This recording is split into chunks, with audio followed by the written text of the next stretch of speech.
left me high and dry. I've been going through the ringer.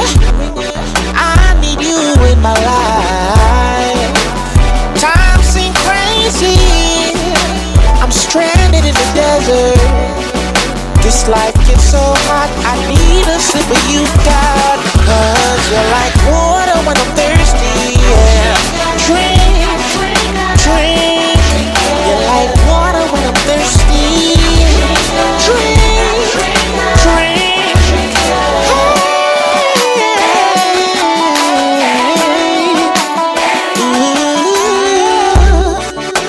It's warm down here. It's hard to breathe. It's burning my eyes, Lord. So hard to see. I'm quite parched now.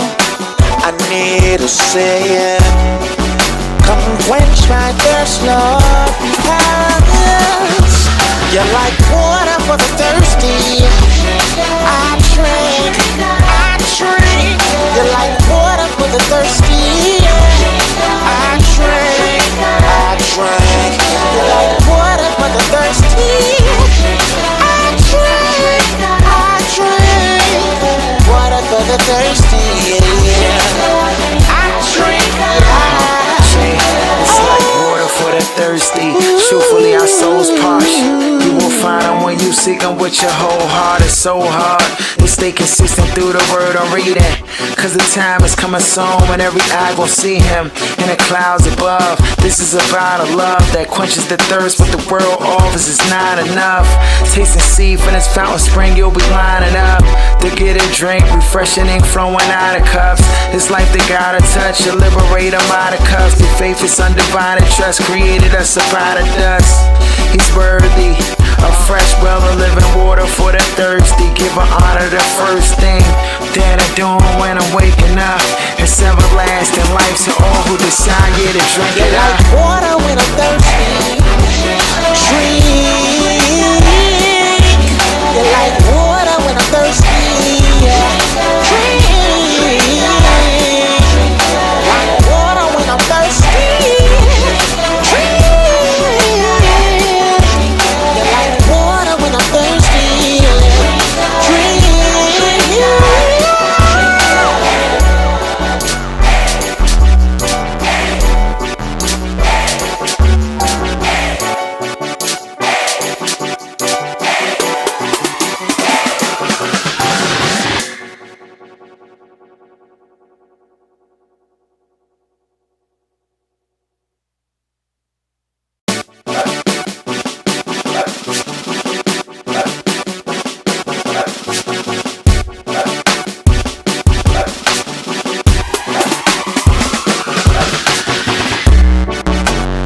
Been a hard weekend, it left me high and dry.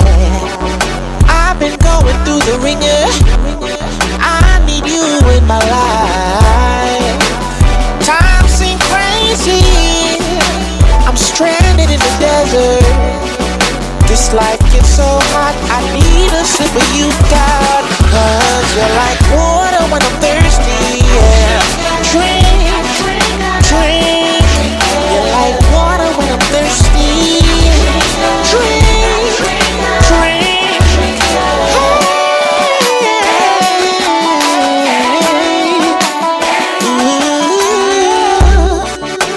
It's warm down here. It's hard to breathe. It's burning my eyes, Lord. So hard to see. I'm quite parched now. I need a savior. Come quench my thirst, Lord. Because you're like water for the thirsty. I drink, I drink. You're like water for the thirsty. I drink, I drink. You're like water for the thirsty. I drink, I drink. Water for the thirsty, yeah. I drink, I drink. It's like water for the thirsty. Truthfully, our souls parched. You will find them when you seek them with your whole heart. It's so hard to stay consistent through the word I'm reading. Cause the time is coming soon when every eye gon' see him in the clouds above. This is about a love that quenches the thirst, but the world offers is not enough. Taste and see from this fountain spring, you'll be lining up to get a drink, refreshing ink flowing out of cups. This life they gotta touch, to liberate them out of cuffs. The faith is undivided trust, created us up out of dust. He's worthy of fresh well of living water for the thirsty. Give her honor the first thing that I do when I'm waking up. It's everlasting life to all who decide to drink You're it up. like water when I'm thirsty. Drink. You're like water when I'm thirsty. Drink. Like water when I'm thirsty. Drink. You're like water when I'm thirsty. Drink.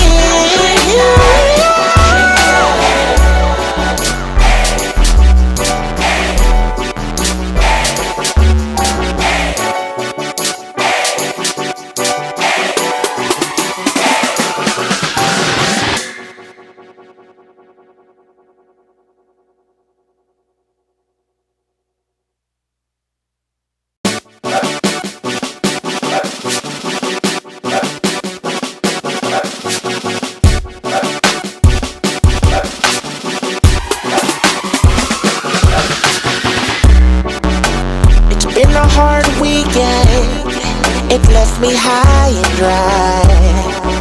I've been going through the ringer, I need you in my life. Time seems crazy, I'm stranded in the desert. This life gets so hot, I need a sip of you, God. Cause you're like water when I'm thirsty, yeah. Drink, drink. You're like water when I'm thirsty. Drink, drink.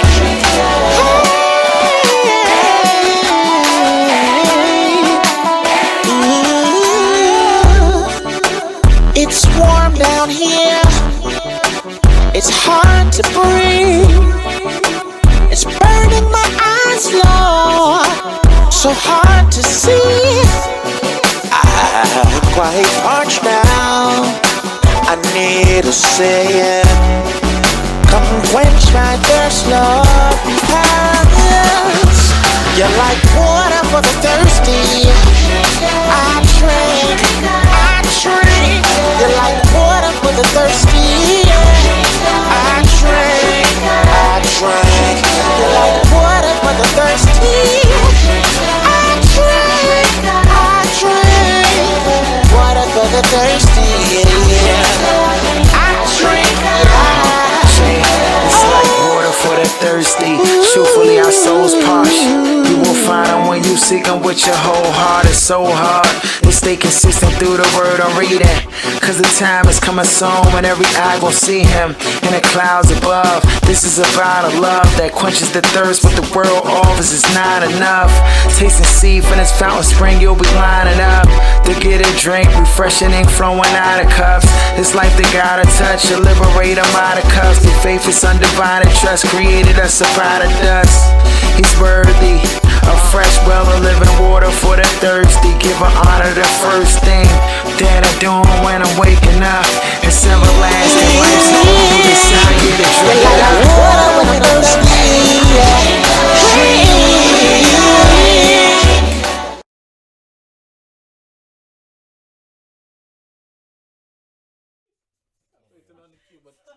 We are on. Good night, everybody. Welcome to Water for the Thirsty. We are here for the final episode of the 5th year. So we are closing out today our 5th year, and with us are people.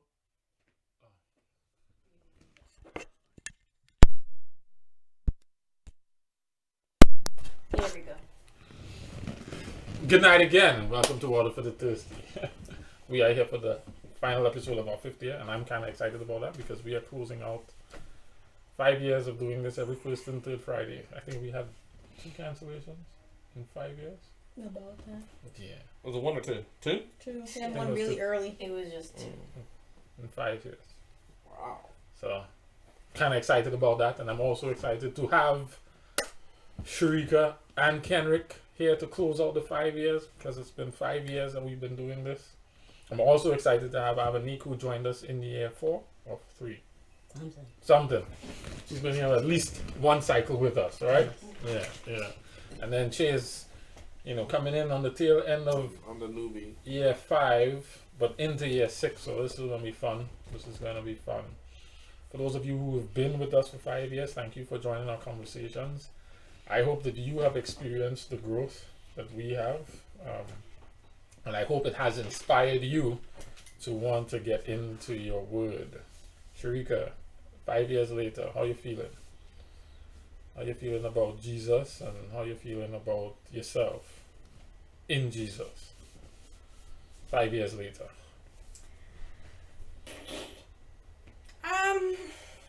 I think I better understand the character of God. I have let go of a lot of, as told by Adventists, things that I was holding on to over 5 years. Also, don't necessarily put unnecessary blame on myself as much. I still think Jesus is cool. I still think God the Father's the homie. And the Holy Spirit does what he does. So I think that's a change. I've divided the 3. I don't care if you're uncomfortable with it. It's fine. But it's, I think I'm in relationship world. Where we are in our relationship, I don't know. I definitely don't think we're a strong married couple. But we're committed. Just somebody might be cheating every so often. That's just all I have. Somebody. We calling no names about who might be cheating. Pretty sure I know Go who's with that. committed and not cheating. I'm just Who's committed Just and not cheating. and not cheating. Okay. I'm just yeah. just a hunch. Again, I put money. Yeah. I put money. You put my I put mine. And I don't bet more than 25 cents generally No, on anything. but you'll put everything on that one. I put everything on that Yeah. one. I'm Again. pretty sure I will do. I am in a committed relationship. Oh, thank you. So, that's that. Okay. Let me ask one more question. How do you feel about your ability to command or make sense of the Bible on your own? Do you feel like you need An interpreter? a middle person, a coach, anything like that? Nah, because my perspective is different. Along the way, you realize a couple things. One, this is a family story. And I'm journeying with this family through their story. That doesn't take away from the validity or anything of the Bible, as well as context. I think I have a better understanding of context and where things go. And so before I would dig in order to dissect, and now more I'm getting concepts and allowing for those to dictate the conversation, the relationship between God, versus the questioning and the dissecting of what I'm reading. That's wow. I'm gonna just leave. Yeah, wow. You were here when we first started. Yeah. Yeah. How does that strike you? Having Her? her saying that, how does that strike you?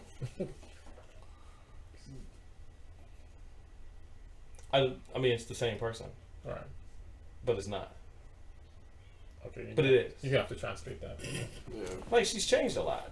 Like, you can see spiritual growth, spiritual awareness,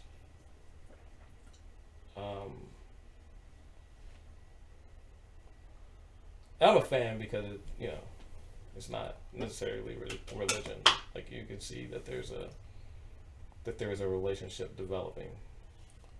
She's becoming more committed. Going back to the fact that there's only one person that was really committed. Again, She's increasing her commitment in a relationship here, in the folks. relationship. Thank you.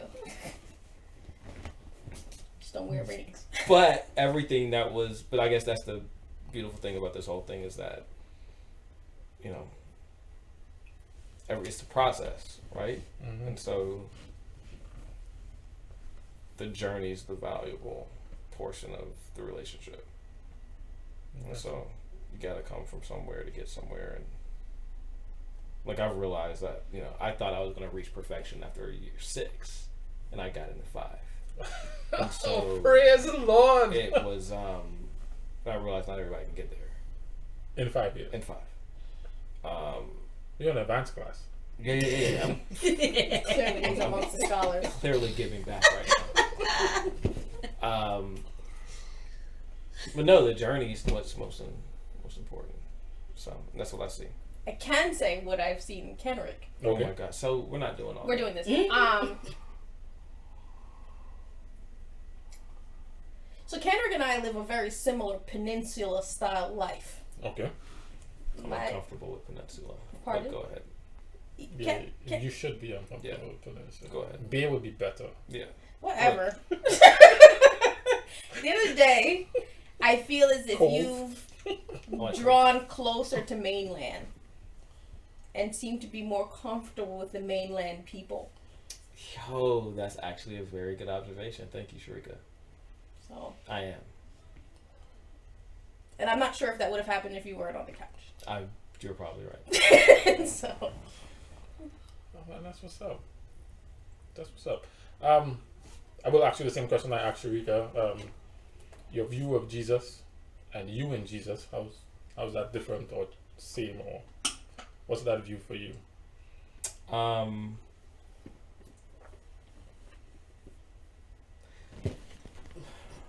My view of Jesus has changed a lot. He's not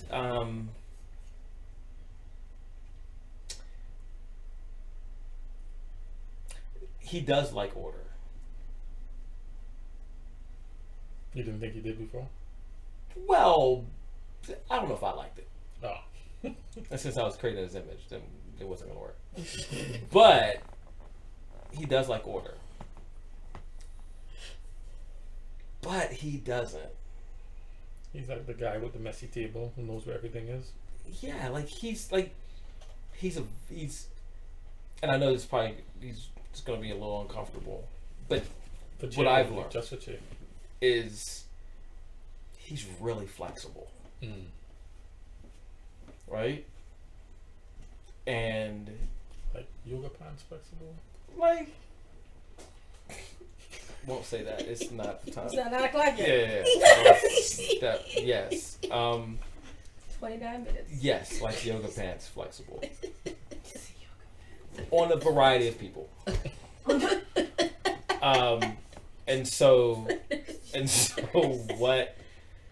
And so what may fit someone else Doesn't fit you?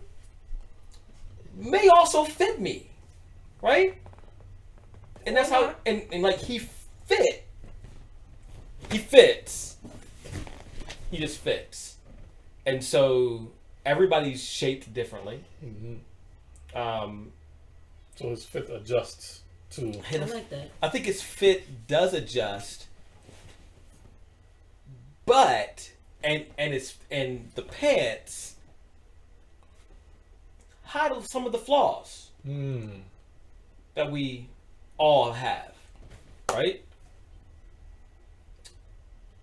But So- unlike today, so what you you said can't is- always wear yoga pants. Jesus is yoga pants flexible. It's a t-shirt. Yeah, Yes. yeah. Oh, that's how. But the Can we just have like Jesus 98% spandex, 2% cotton? you could say that. I don't. Yes, you can say that. Please record that one. You do like variations of it.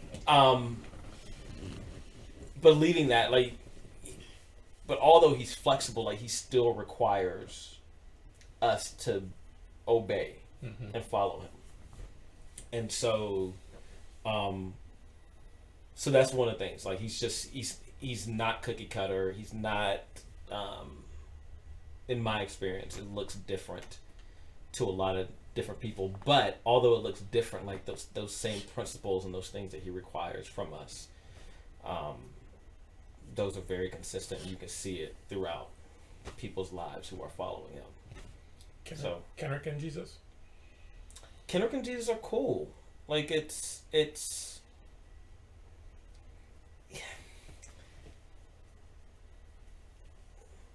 I don't think I'm where I should be, but I also don't know if you ever should think that you're where you should be.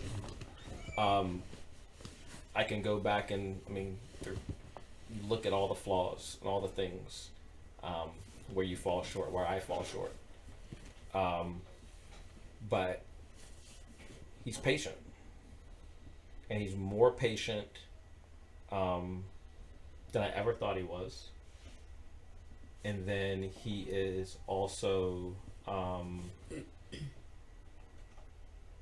learned that, I would do things, right? And you do certain things in order to get approval, right? Mm-hmm. And then over the past 5 years, not just being told for your life, but now like understanding and living it and reading it, and you realize that it's actually really true. Like you can't do enough, no matter how amazing, you think you are. Like your period pads. You are absolutely. And so. As in menstrual cycle. Yeah. Yeah. Used. Yeah. Your righteousness. Your righteousness is like that. Yeah. So so it's. Guys, you didn't realize that's what it meant the whole time? Yeah, that's what it is. Wait. You been thought with us that they were 5 actually years like and you oil never got rags. that? No. I didn't. I know filth is filth. No, menstruation is menstruation. Yeah, but that's another level of filth. That's a different level of filth. Yes. Y'all can be comfortable with y'all menstruation. I'm okay with just being filth. Thanks. No, but that's how nasty. Filth is like the clean-up version of what was actually said. Yeah. And so like back then, nappy menstruation, that's nasty. That's what the scripture says. And like no air conditioned, hot in the middle of the desert. Yep. That's what the scripture describes it to be. With cloth. With cloth. Mm-hmm. Yeah, a nappy. Yeah. That's how good we are. That's how good we are. And so I've learned that because of that, Kendrick will never be nothing less than a menstrual. Nothing less at best. On his own. Nothing more. On his own. On his own. On his own. I'm simply a menstrual pad. On your own. At your best. At your best. That's right. Used. So 100% of you with none of him, that's what you are. Yeah. But 98% spandex and 2% cotton. And you the pants that fits everybody. But with him, like, he considers you saints and brothers and all that kind of stuff. And that's... So, yeah. So it's been good. It's been a good ride. I'm looking for the next 5 years. I know you didn't, on the 5-year thing, but I should have put that on film. How was your experience in Jesus been different for the time that you spent with him? I got you. 100%. So, I don't think before this, I don't think I had a realistic idea or a realistic picture of who Jesus was or who God was.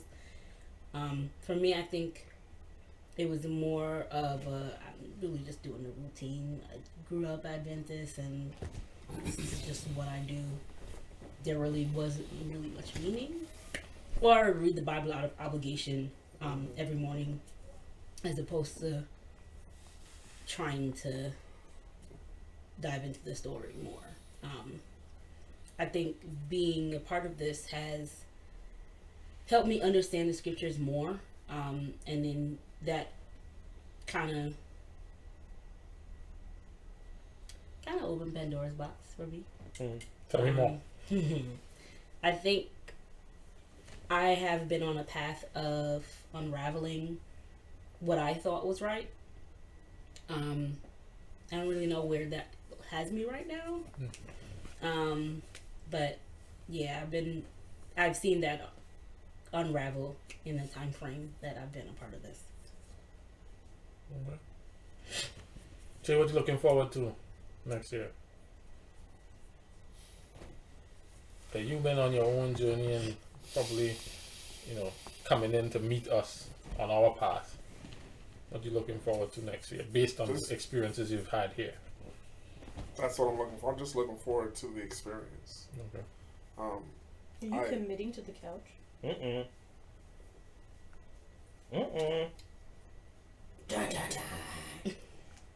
I guess. Hey. That's one. I love Water for the Thirsty. Like I always say, I think it's dope. This is the dopest form of Bible searching, Bible study that I've ever been a part of, including the ones that I've done myself. And to be able to sit amongst you guys and hear the way that you articulate what you've learned and how impactful that is in your life. And what I really like about the couch is the transparency and the honesty that comes out of the couch. I love this. I'm looking forward to the journey. Sweet. You didn't answer your Yeah, I was question. gonna say, like, that's not yeah. his first. Oh, okay. Yeah. Yeah. I tried. It was cool. We're here. I'm still the BS part door. Accountability. 5 years later,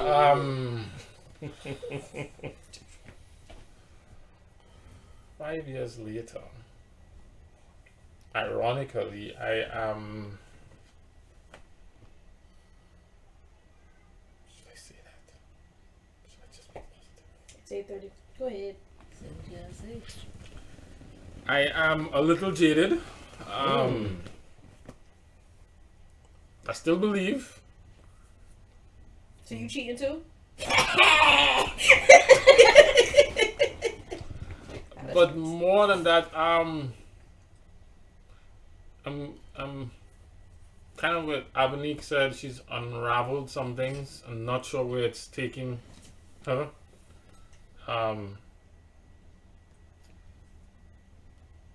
Having walked it out, I'm a believer in the impact and the potential change, but the thing that I believe in is a little bit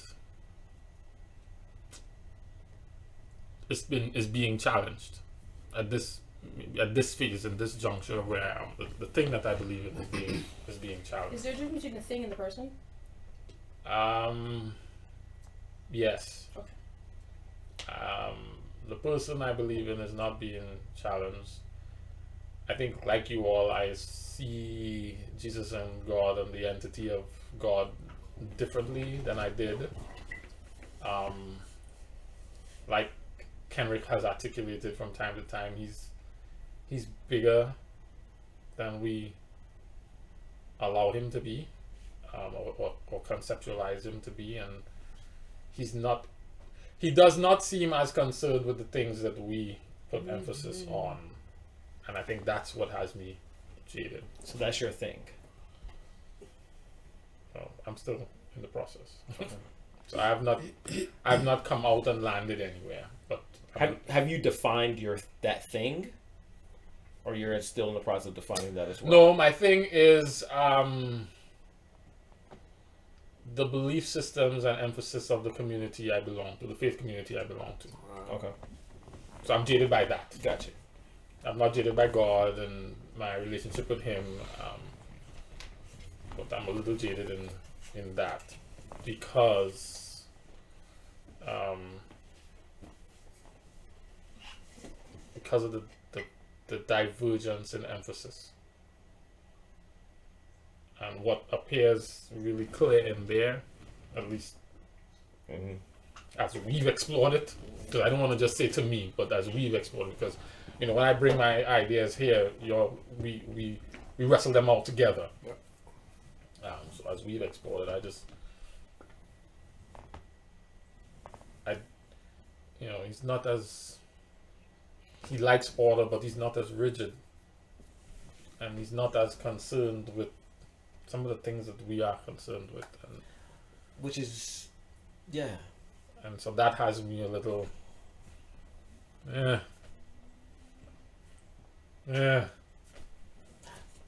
Why does it have you like that? Like, for me, that thought is a freeing thought. Like, Maybe my Yes. role has a part to do with it. Because you know, before I was free and I was gung ho, you know, and I think maybe the new role is part of what's contributing to that.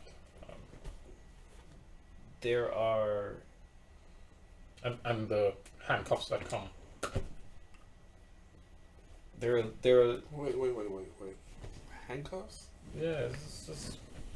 So when you hold a certain position of responsibility, you have to be more mindful of everybody who's around you and the impact of your perspective on those people. And so you can't freely articulate things that you see. Romans 14. Just because, you know, I don't see any problem with going down the road and doing X, Y, and Z doesn't mean I should do it because I'm not acting in love towards you. And it's even worse when you are the teacher, the official teacher for a community that has certain rules. its own emphasis points.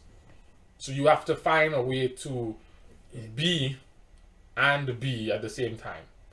And that's for me where the, where it's not as But that's with liberated. any position of power, right? Like Well, it's within the position of power within some formal structure. within right. an organization or structure or Correct, whatever. Correct. For example, like I laugh all the time. Elon Musk. He can't be himself and be Musk, and Not- he keeps getting bumped in the head every time he tries to be himself Not and the be leader Musk. of an organization that has shareholders. You know what I mean? Correct. And so you're a member of an organization that has shareholders. Like Yeah. who they are, we can discuss, but you can't be Jared and be Jared the pastor. I shouldn't say that. You can. It's harder for people to accept But Jared it's and less. Jared the But it's pastor. That. And, well, and that- because of their lack of acceptance, you have to guard how you portray the two. God is too big to fit within some defined organization, and no matter what that organization is. Correct. And I think that as long as you have the organizational structure, no matter what that organizational structure is, I think you're going to have those problems As a representative of the structure. as a representative of that particular structure. But I say. But it's any Correct. any Right. structure, That's not just a general principle. yes, not just specific. one. It's any structure. Me personally, you choose to wear the handcuffs.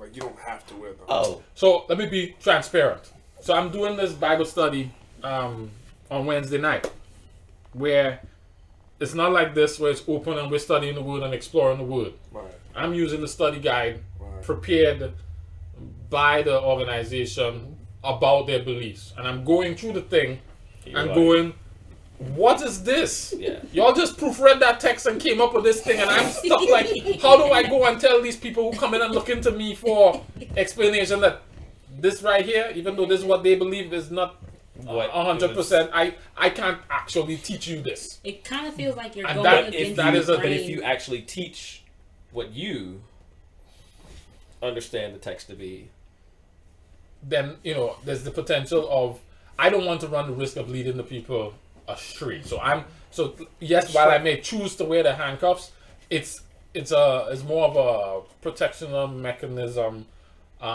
for the people who aren't coming in this forum to challenge their thought, who are coming to be taught. And so those people you kind of have to deal with a little bit more gently, and like I can push Sharika and push Kenrick because they're not necessarily coming for me to tell them. We exploring this together. In that forum, they're like coming to me to learn, Master teacher. and I have to be consistent with the structure. the organization I represent and be mindful of where they are and not put them, because what you can do inadvertently is set somebody on a path where they end up far down the road because you've challenged something for them, and you don't want to be responsible for that. And so that's kind of where I feel the hang up, because I was, for many of those, for at least 3 of those lessons that I could point out, I was like, what do I do here? Because this idea is problematic. This idea that they have and the way that they have it is problematic. This other stuff around it makes sense, but this part of it, I have a challenge with. And so, So that's kind of why I'm where I am. I understand it. I refuse to wear the handcuffs. But there are consequences. There are consequences for doing that, and it's Yeah, I understand and if that you're and so you have to be willing. To And so while I just look while at I'm not worried about, I am not more so concerned about administrative consequences but as I am about the consequences on the people with whom I am trusted with responsibility. And so that's where the handcuff is. I have no problem saying, for example, I'm not going to ask you if you want to get baptized. I'm going to present the thing and then tell you what baptism is and what it isn't and why it's important. And if that's something you want to do, check me. Right? Right. Whereas administratively, they want to make you make the ask right, and do the altar call. right. And so, like, that kind of handcuff, I'm not. But, where there's this debatable issue here that I disagree with, but this is the established position and is problematic, stating that puts a person in a place of confusion Correct. that sets them on an off path, and I don't want to be responsible for that. And so, in that regard, is a handcuff. Also, Navigating the path becomes more challenging. So that thing that's problematic. That's probably not the forum. I could problematic that here. Right. Forum and time and place and context all makes a I was gonna difference. say the people, And the audience. the audience. Like, for example, Jared could, a couple years ago, before you even came down, Jared would tell me something. I'd be like, nope, not happening. Right. I don't care how you tell me. Right. I don't care if Jesus tell me. Right. It don't matter. Right. I'm not drinking the soup, right? And so, if depending on the audience, some people will drink anything, and if they've always been told soup and now you try to give them milk, it's like they could set them on a path of forget God, and you're like, that didn't even take you down there. I just simply said try something else. Right. And I mean, I empathize because I've sat in classes and I've even sat on the Wednesday ones. You're like, there are people who are searching for a level of guidance that, as Jared's friend, I could see is struggle. That was the best I could put it. I understand the struggle, big time. That's why I understand the struggle so much so that I refuse to, and this is something that I've been constantly thinking about because of the track and the path that I'm on. Also,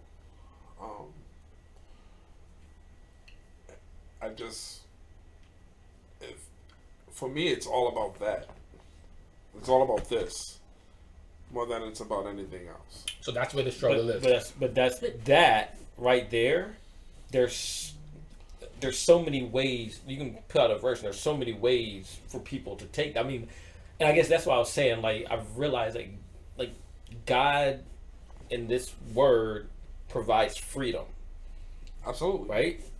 And freedom, in its essence, is dangerous for people, right? Right. Because, like, if like the U.S., we say we're free, but if we were truly free, like, Well, it depends on your definition of freedom, I guess. well, it's Do what I want. freedom.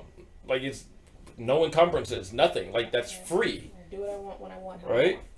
want. And I think so what God's provided is freedom to where He's saying, it doesn't mean there's no consequences and rewards and all that kind of stuff.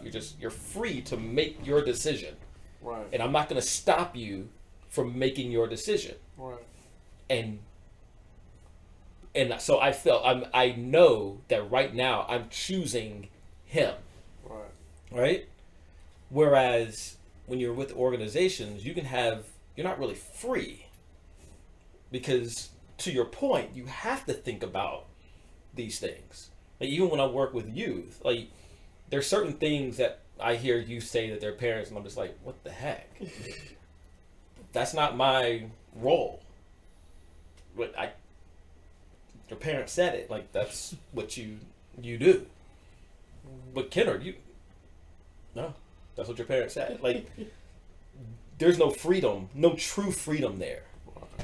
And so I just think that's the dilemma that I think leaders in general face. And it's not just, whether you're a pastor or like, I think it's all leaders within some type of structure. Yeah. It's difficult. You got to toe the line to a certain extent. I will say this towards the struggle that you're having about understanding a little bit where I am in terms of the handcuffs.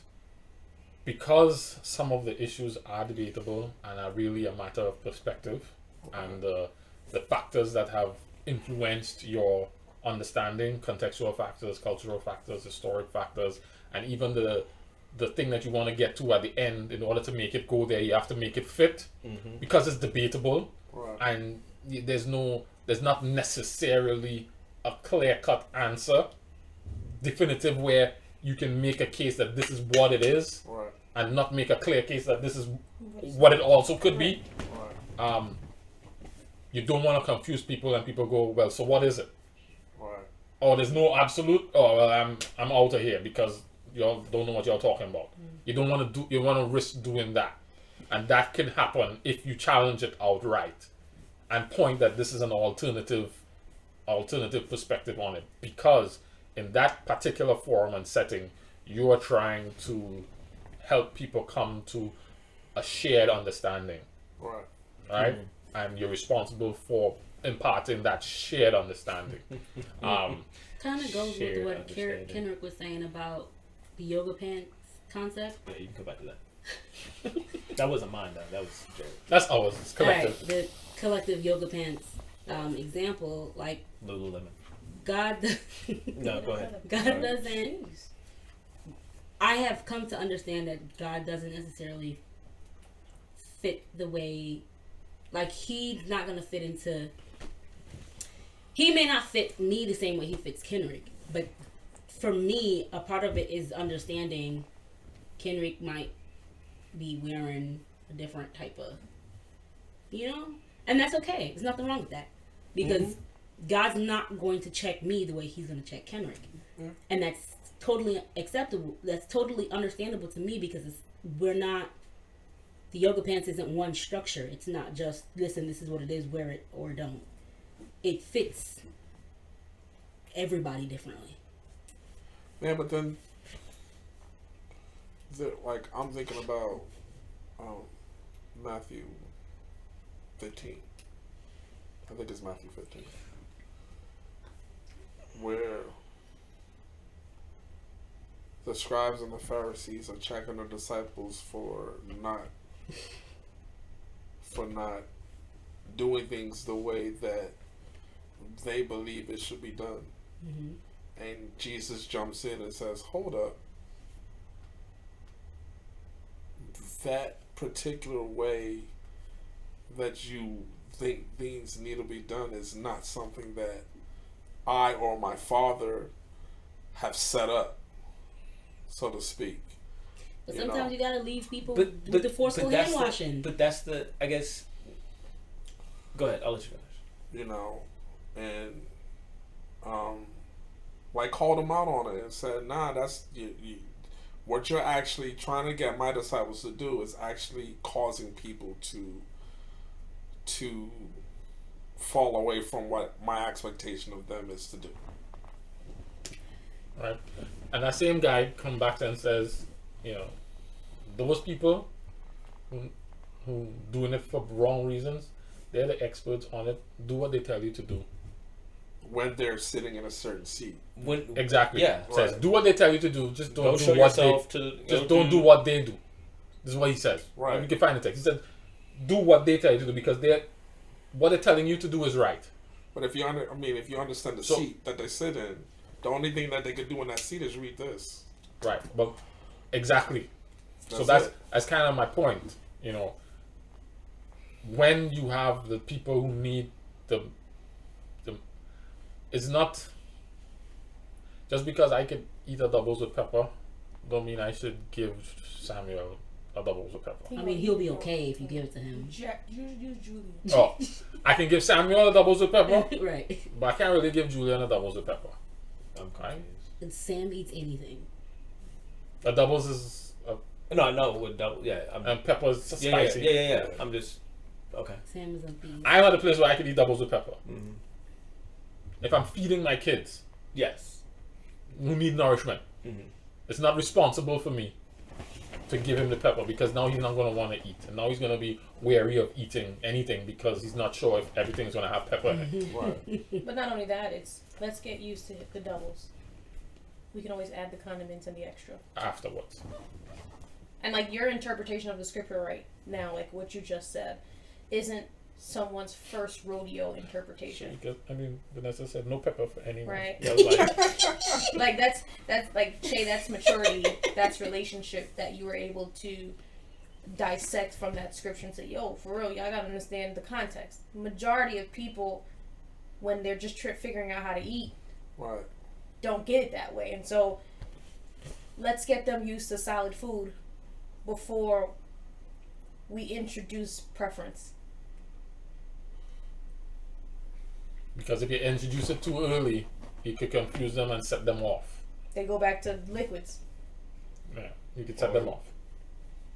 Or they just say, you know, I ain't eating that. I ain't eating at all. I ain't eating. And anytime you bring anything for me to eat, I'm reluctant to take it because the one time you brought something for me to eat, it was spicy.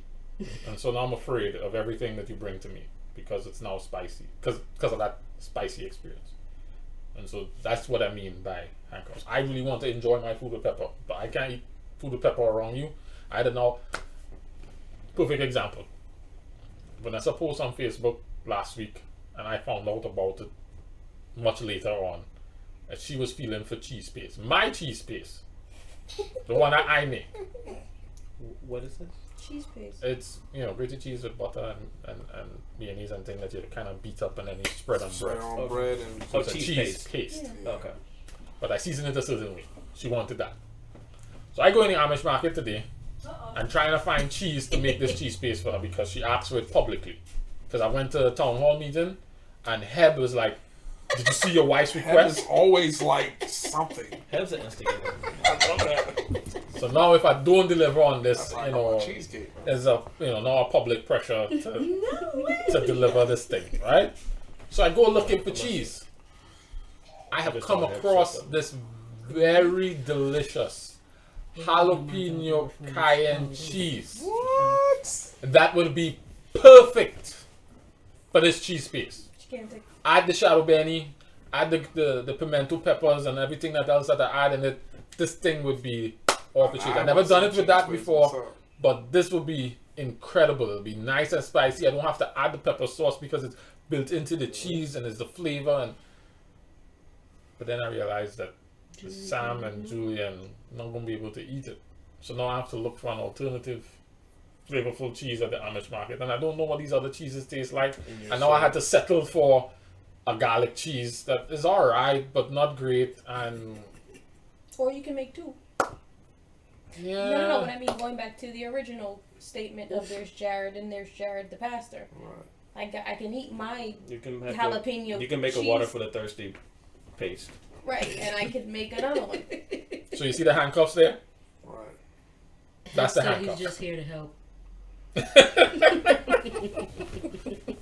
Yeah, there's something else. So Z, who was watching from online, said, that sounds almost like forcing folks not to have an open mind though, and telling them to see God in a box, which he's too small to fit in to begin with. So here's how I feel about that. Isn't she always with a box? Never mind. Go ahead. I feel as if the box works for you, that's on you.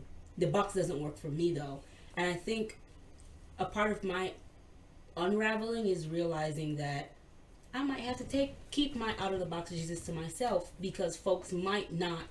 It might just create problems, And so, yeah, it sucks because I wish that you could see Jesus the way I see him, where it's not this thing that's just boring and trash, but it's something else. Stop laughing. Nothing personal to anyone who No, loves no. It's too late now. Let's, Please, Yeah, all the it's not opinions we gotta edit on that Water for out the too. Thirsty No, but I just like it. are It boring does and suck. trash. It does suck because for me, it's like I wish that people could read the Bible and realize, oh, this is just a story about a family. But Can I ask y'all a question? but Hold on, let Karen finish his thought and then transition to the But- question. But I think that's the thing, and I think that's where Sharika was alluding. Like the progress I've made, because I was for years like just people. I didn't say trash. I don't think you're trash. But I was just like, how do you function like this?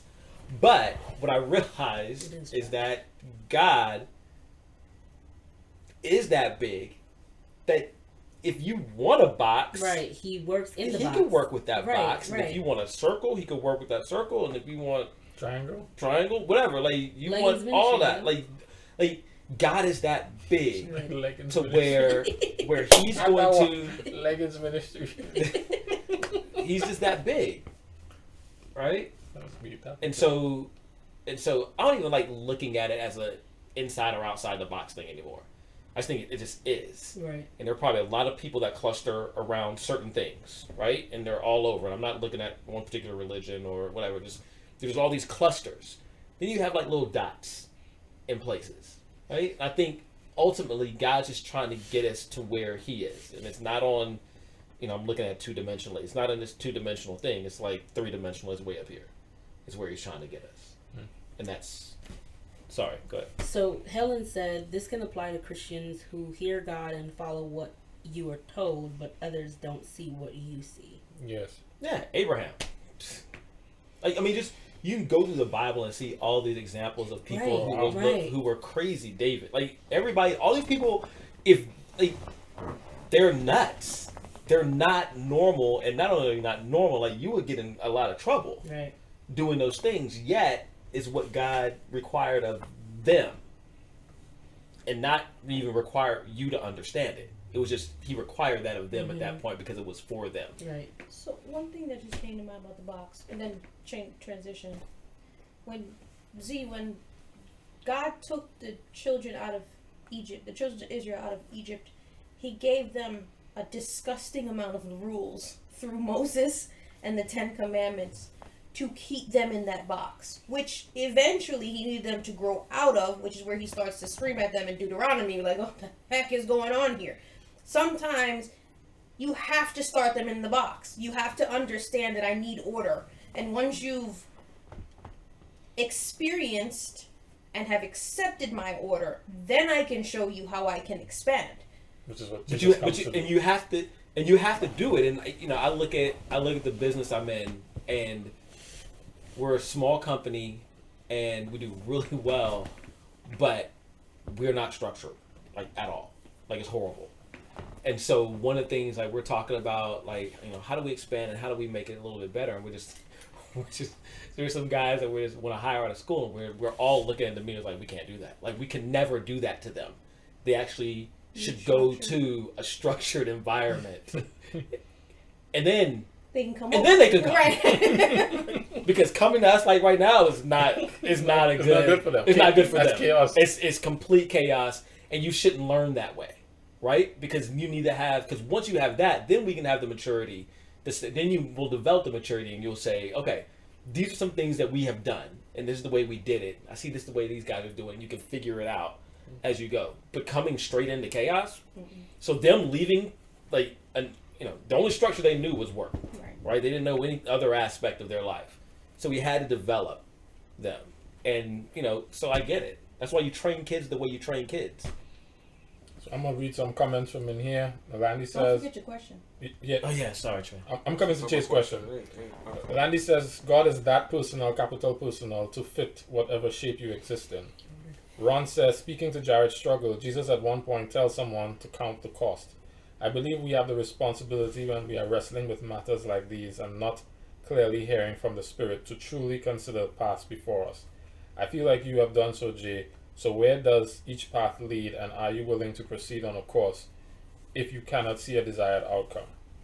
Jeremiah says he can work within whatever parameters you put him in. Somehow I feel that's not Jeremiah, but Shari. But we'll see in a second. Z posed an interesting question that I want to get before I take your question. My question, Nate. She says, so Av, can we say God is a God of my understanding rather than universal? I think it's both. I think that there are universal principles that God wants us all to follow, but then I think it. The yoga pants fits you differently. Right. Right. It's just yoga pants just work so well. I think. Whose friend is that? But I feel like even with the universal rule, like even with the universal standards, there's certain things he might say to you, Jared, I need you to kill Kenrick. And I might go, Kick him in the balls. I wasn't going to use that, but Killing is better. Jeez. but I might look at that and go, what is Jared doing? But I have no idea. In my head, it's thou shalt not kill. And I don't understand that in this instance, God was like, yo, just do what I tell you to do. Don't worry about it. But I don't know. I think it's both. I think there's one set of there's a systematic government, and then it's really personal. Like I this is a journey, and I have to journey with you. I can't expect you to just be like, oh yeah, thou shalt not kill, and that's it. No, I'm a journey with you, so you understand the why behind the thou shall not. Like, if that makes sense. I don't think it has anything to do with our understanding. I think it is universal in that when you stop fighting, your understanding is closer to his understanding. And there's a reason why if I held on to everything that made me Sharika feel comfortable, I'm not moving. Like, we're back to, I'm not drinking the soup. But I have to be open to the idea of, I don't have in mind the concerns of God. And so give me your understanding, let me wrestle with it, and it'll become mine. And we can negotiate or converse or whatever. Reason with each other, but I gotta let go of mine. And so there's danger in, I love the idea of yoga pants. There's danger in believing that you can wear yoga skirt. There's danger in believing that you can wear yoga cutoff capris. No, you put on these pants, and your calves may be bigger, your hips may be wider, and I will tell you that that looks bad on you. Let me give you a bigger size, but you put these pants on because I'm a man of order, and I say pants. Like, you know what I mean? Like. And you're going to be uncomfortable. And it might be a little baggy. And it may not be the color you like. But eventually you'll realize that I have to train you. And although they're pants, they may be just so small they are complete. What I'm saying is, you'll realize that I'll train you to know that what you like isn't best for you until you and I are on the same page. None of my leggings. Which goes to Proverbs 3, 5, and 6. Right. Trust in the Lord with all your heart. Lean not on your own understanding. In all your ways acknowledge him, and he will direct your path. I want to use this quick illustration that I think works. The house is the house. Just because you can't see the pool doesn't mean it's not there. And just because I can't see the pool doesn't mean that's all that's there. Sometimes our perspective is limited, and so we only see parts of God. And it's not till we get the broader perspective, or we accept that there's more to this than what I can see. And then I allow him to show me the parts of the house that he wants me to see, inside and outside. And that comes with, and going back to the question that you asked, what are some things like the relationship with Jesus? One of the things that I began to value more was the role the Holy Spirit plays in all of this. And I think the Holy Spirit is what kind of balances this whole thing out. Like, the Holy Spirit is the one that helps to give that perspective. Because if Jared does something that I'm just like, me, Kendrick's like, that's not in the rule book. Like, that's not that.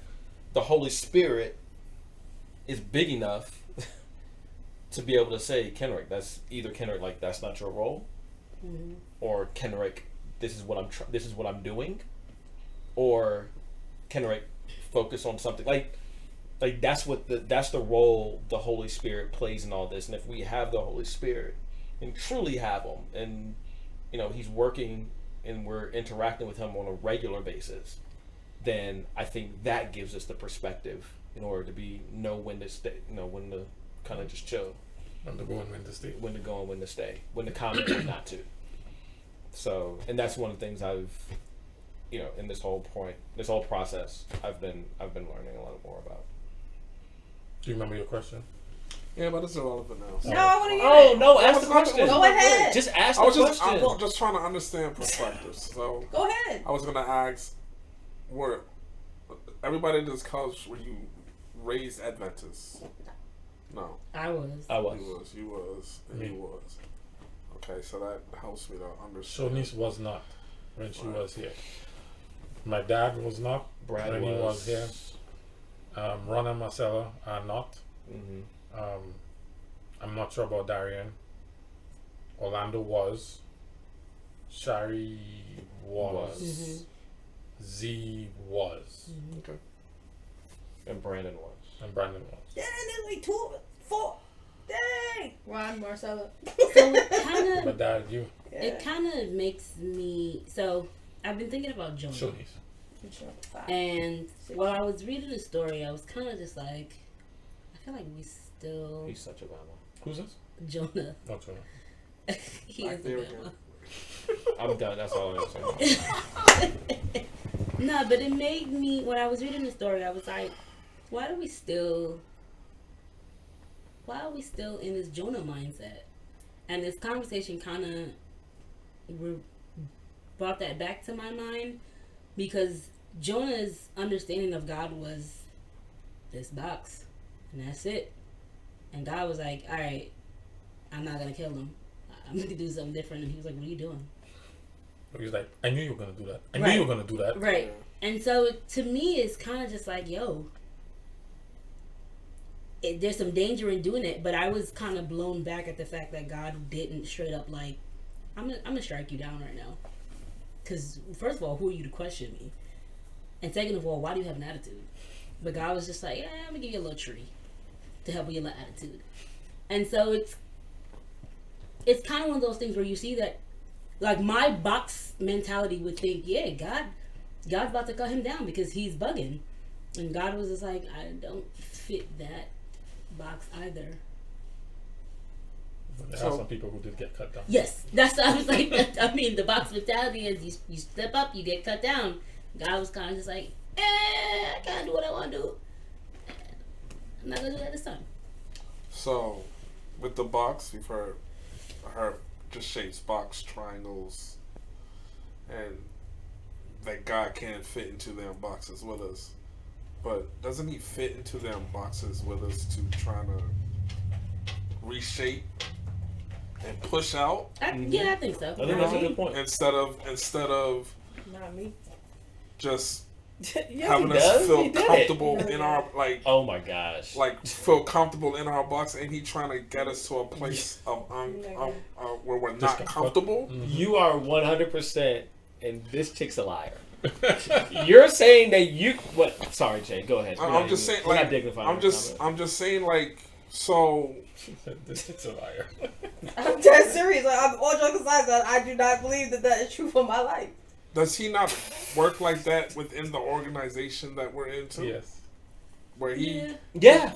Yes. he places certain people strategically in that place to, like, I need you to try to stretch my people Yes. to, Yes, he does do that. you know. But I think I he- mean, but- that's But to that point, I think he uses every opportunity, like every experience that we have personally. Like, there's not a reason why There's a reason why we're all sitting on the couch tonight, right? There's a reason why certain people aren't here tonight because they're somewhere else and they might need them.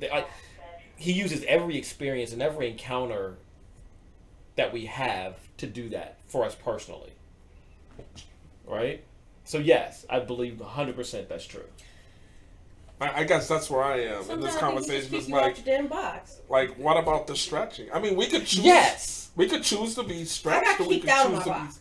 You got kicked out of your box? Yes. Okay, I can ride with that. Mine didn't get stretched. I got kicked out. I can ride with that because I got kicked. But I got kicked out of my box too. It's a bigger shape. Like you can't even see the edges. Look, boy, you need to move or else. Like that's my my experience with God isn't.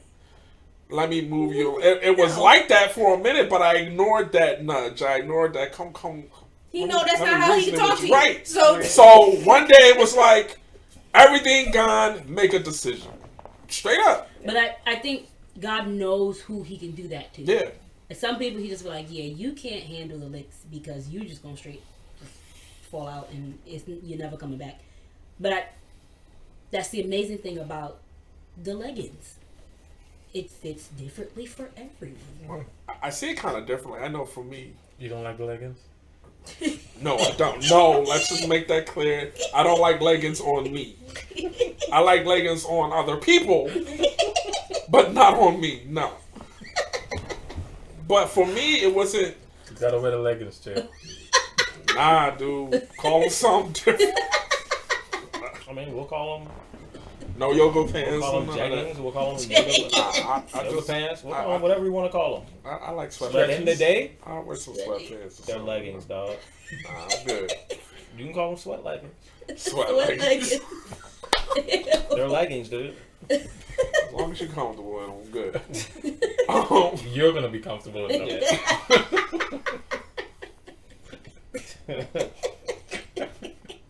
Be like, why did I wear these before? These things are amazing. That's my box that I'm in. No, but like for me, it wasn't so much like it was for me. It was I'm a knucklehead. That's what it was for me. Like that's the only way God could deal with me because every other way that he dealt with me, I was like, get out of here with that. Like I'm gonna do me. I'm gonna live the life that I want to live. And God was like, all right, this dude's a knucklehead, so I got to deal with him the way I deal with knuckleheads. And that's how we see it in scripture. That's how he deals with knuckleheads. I'm taking everything away. It's going to be me and you, and you're going to have to make a choice. What is it? And that's how, that was the beginning of my journey back in 96, 95, 96. And that journey was him always having to deal with the knucklehead. It's like you with Sam and Julian. You won't deal with Julian the way you deal with Sam. Right. And you can't check Sam the way you would check Julian because it just don't. But he's doing that for the entire planet. Like I have to. He knows his children good enough to know. Yeah, I can check Kenrick that way, but I can't check Che that way. We gotta have rules for the house, right? Right. And then my challenge is the definition of house. I think the definition of house is so clear here that I don't understand how we get to the definition that we have, and that is a challenge to me. But that's a whole nother story for another day. Heb says, endpoint equals heaven. The path equals might be different for each person. My journey will be different. A sin or the way some people struggle with a sin or a way that some people struggle with, a sin that people struggle with might not be something that you struggle with. I'm putting in words there to make sense of what he's saying. Alright, well, that's kind of where we are, I guess, 5 years later. That was all a 5 year later conversation. That was all a 5 year later conversation. Anything stood out to anybody at this closeout period? I know we're still in the middle of the reading plan. But as we've cycled through to the end of the 5th year, what in this since the reading since the last time we got together, was there anything that stood out to anyone? So I'm kind of going back into this conversation. But the letter Paul wrote, was it to Onesimus or on behalf of Onesimus? On behalf. On behalf. Yeah. I was like, yo, what is it that they have that was so... What they had was real simple. But what is it that's so powerful about that simple thing for him to be like, yeah, I'll take the slave back and I'll restore him. I'll treat him as a brother and I won't be mad that he stole from me and ran away. We hope. That's what So- these so- Smiths did. So I was reading the introduction to the letter and they were saying that the assumption is that he took him back Yes. because they would have never put the letter in the mix had he mashed him up. Okay. So That's fair. I'm under the assumption that but I'm under the assumption that there was some form of restoration there, even though technically, you're my slave, you stole from me and ran away, I should kill you. But whatever they had was so simple and so like non-religious, but it worked. Something as powerful as the relationship between a slave and an owner, like that thing was simple but strong enough for him to be like, I am not going to mash you up. I'm going to restore. Well, not even restore, because I don't know if they had a relationship of kind What's of the elevation? right. I'm going to elevate you now. Yeah.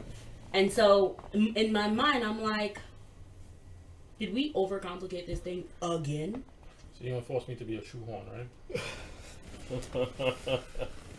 Be a shoehorn for Jesus.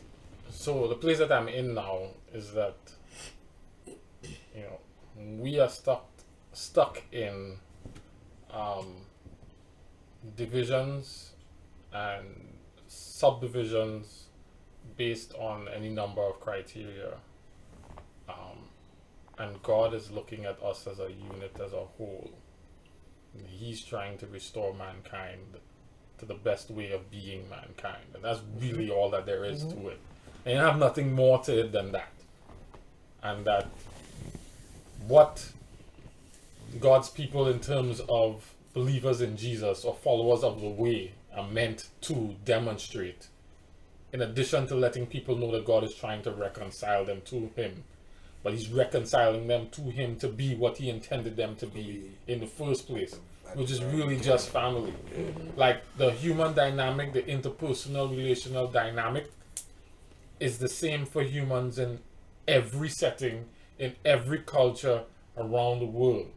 We keep trying to box it into Christian interplay versus Muslim interplay versus secular interplay versus Greek interplay, and He's saying now it's humankind. Right. I just asked you people over here to reach everybody else, but I just really want the dynamic. Like I was talking to somebody today, and we were talking about Carmelo Anthony's interview with Stephen A. Smith on ESPN today, I missed it. because I was listening to it on the radio, because you know I have the Sirius XM thing, and it came on while I was in the car. That's my boy too. And we kind of identified in the conversation that it doesn't really matter whether you're in church or just on a basketball team. The dynamic of being about yourself on a team affects the ability of the team to function. And the Jesus thing is about other-centeredness, so that whether you're on a basketball team or in a call center office or working in a real estate development firm, the way you approach the interpersonal dynamics in that forum is with other-centeredness and respect for God in mind. Right. And it really is that simple. There's nothing really else into it. All the other stuff, the doctrinal stuff, support that one basic idea.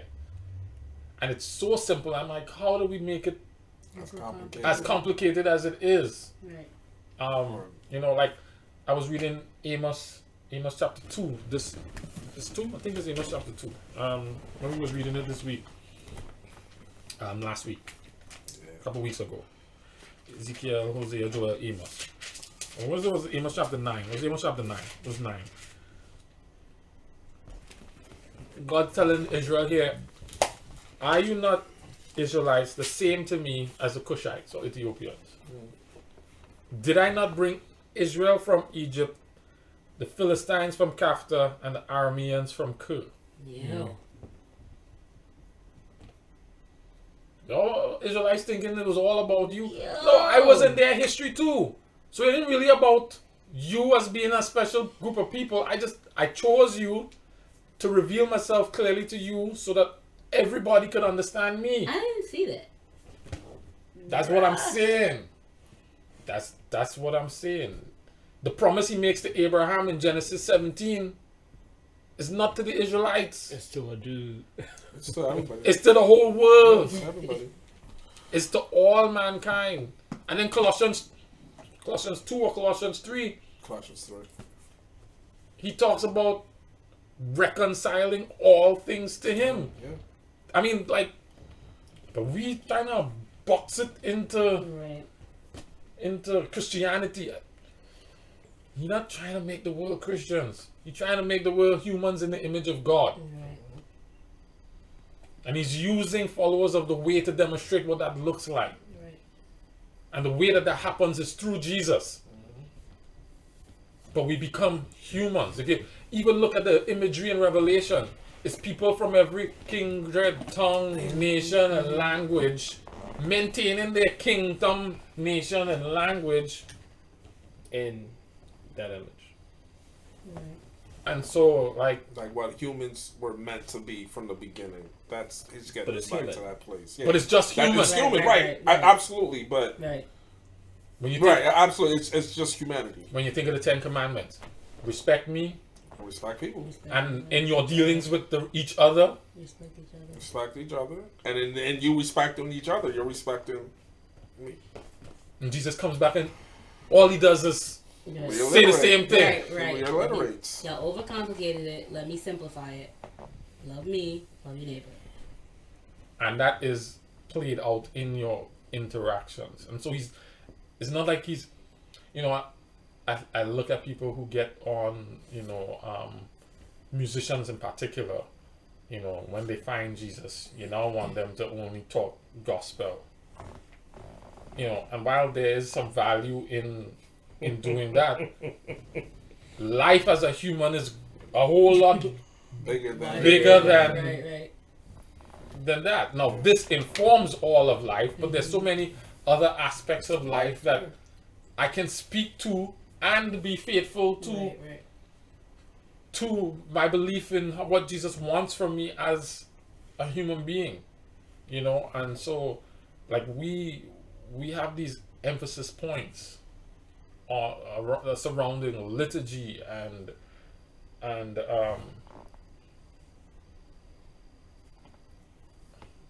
So I would this say is in liturgy that this is Jared without handcuffs. yeah, I could do that here. But I feel like this is what we need. We do. I'm with Che on that. I think that we do This is need what we that need.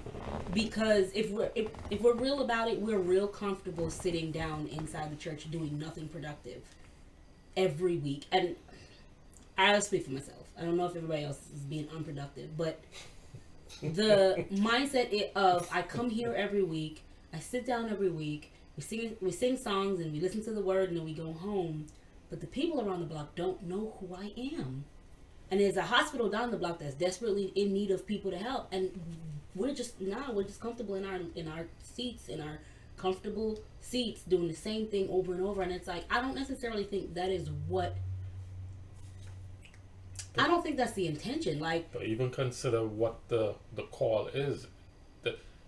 Matthew 24 says, and this good news right. about the kingdom will be preached in all the world, and then will the end come. God is saying, I need you guys to talk to one another. Right. I'm creating the scenario where your oneness as human beings happens by your commitment to dialogue. Right. And if you're not presenting yourself in opportunities right. to It dialogue, can't just be the same thing all the time because then you never really interact with anybody else well, you never. or anybody outside of the community. Well, yes, but humankind doesn't benefit from Right. In defense of No. in defense of the idol, And when I say idle, no negative or positive bias. Think neutral, manual vehicle position. Like Oh, idol. yes. Not idol. No, the idle. The position. idol. In defense of them, there's a level of fear that has been ingrained in the average religious believer, in that if I expose myself to people, it's possible that I will leave my own fold. And so, for example, I know there are Adventists who won't even talk to atheists because they don't want to admit this, but there's this unconscious fear that might make sense. There are atheists who don't want to talk to Christians. There's an unconscious fear that might make sense. And people are comfortable in whatever they've put themselves in. And there's a level of accountability that comes with opening up your mind. You are now accountable for what you take in. And now whoever you report to is now able to hold that against me or for me. However, I now have to wrestle with that and say, do I agree or disagree? And whoever I report to now has that on record. And unfortunately, a lot of people are afraid of that. And I empathize with them, because I think a lot of it has to do with what we said before, a misunderstanding of when the Father says, let us reason. And there's beauty in disagreement. But until we're able to get rid of the fear or the preconceived notion that it is our job to convict, Right. I will not leave that building.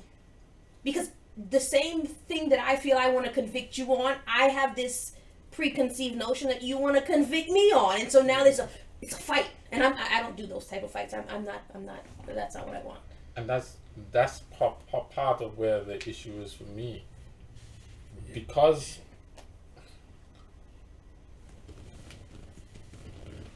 sorry, and I'm probably going to deal with this a little bit more tomorrow, but you're forcing it out today. If we go to John chapter 17, verse 20 to 23.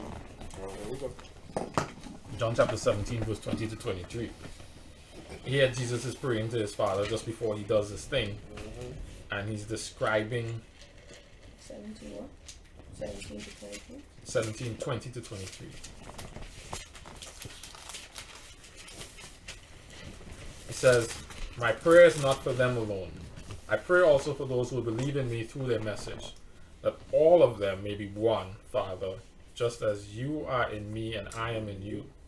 May they also be in us, so that the world may believe that you have sent me. I have given them the glory that you gave me, that they may be one as we are one. I in them and you in me, so that they may be brought to complete unity. Then the world will know that you sent me and have loved them even as you loved me. There's this emphasis here in Ephesians and in Colossians and in Galatians and in Romans, and even in Revelation to some degree, of this oneness that God is seeking, right? And as we have learned in the couch, Kenrick and Sharika, we don't always come here with the same perspective. But we don't come here trying to get the other to see our perspective. Correct. We're coming to get common understanding, contributing our perspectives to the conversation to come to oneness. And then as we wrestle it out, we walk away with a common understanding that kind of brings us into oneness. And one of the challenges that I currently have that has me a little bit jaded is the emphasis on trying to impose my perspective on others rather than adding my perspective to the conversation to bring oneness. And I was challenged by that, particularly as we were reading the story of Elijah in Kings, where Elijah is told by God, go in the mountains and I will feed you with a raven. The raven brings him meat and bread. And while there might be some, Hebraic translation thing with meat, and it might just mean food, if that raven brought him meat, Like unclean. it was already kosher. Ravished. Elijah should have had a problem Right, With the meat. being fed meat right, by a raven. right. And should have said, that can't be God that told me to get Right, meat right. from a raven.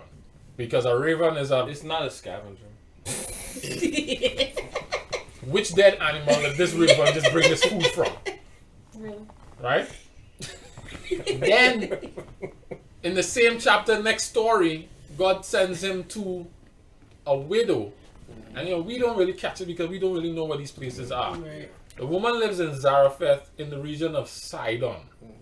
Sidon is an idolatrous Satan's lair. hellhole, so to speak.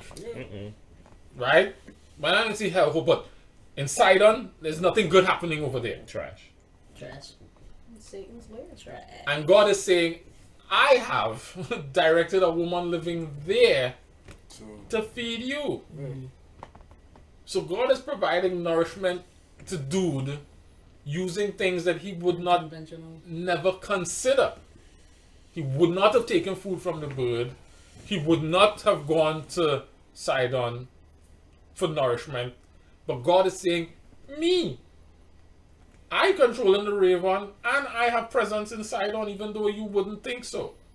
Why this is significant is because 2 stories later, the boy says, I'm the only one. And he's like, nah, I still have people. Mm. Then he runs away from Jezebel, ends up somewhere, and an angel comes down from heaven and bakes him bread. He wake up to hot baked bread from an angel. God could have given him that from the beginning, bread from jump. but he didn't. He sent him a raven and to the idolaters. To me, that's when you add Jonah into that, and God says, "There are 120,000 people over there who don't know the right hand from the left. They don't deserve love too." Yeah. It shows that God has this bigger thing in mind. And not the Cushite same to me. Right. He starts off the beginning of Amos calling out all the nations for their fault. Each one of them was accountable as if they know and through their relationship with him that what they did was wrong. There's that assumption of awareness in the judgment that he has this relationship with them. Balaam was not an Israelite, but he was a spokesman for the one true God. That is true. You So understand? here's a question: Was Abraham an Israelite? No, he wasn't. No. It's a regular schmegler. Which is why when God said go up and sacrifice his son, he was willing to do it. Because, in his idolatrous It's fine. system, that was a thing that God would ask you to do. Right, it's fine. Which I never noticed before, but Correct. that's why he would be willing to do it. God is using his frame of reference. But there's this movement of God for all of mankind that gets lost in the way we do Christianity right now. And Organized Christianity. the way we do it. Whatever that. Right. Yes, we do it in an organized manner. And this word is revealing that his goal and his vision is for humans. And the way we live as humans. And that is his major concern. And all these other things supplement and support that. And if we get that, then it just informs the way we live day to day. And he's not as concerned with what job you have, but what you do at the job that you have. He's not as concerned with, what house you're living in and what car you're driving, as opposed to how that is affecting the way you relate to your neighbors. He's less concerned with, whether computers and TVs are bad, as opposed to whether, it's affecting the way you impact other people.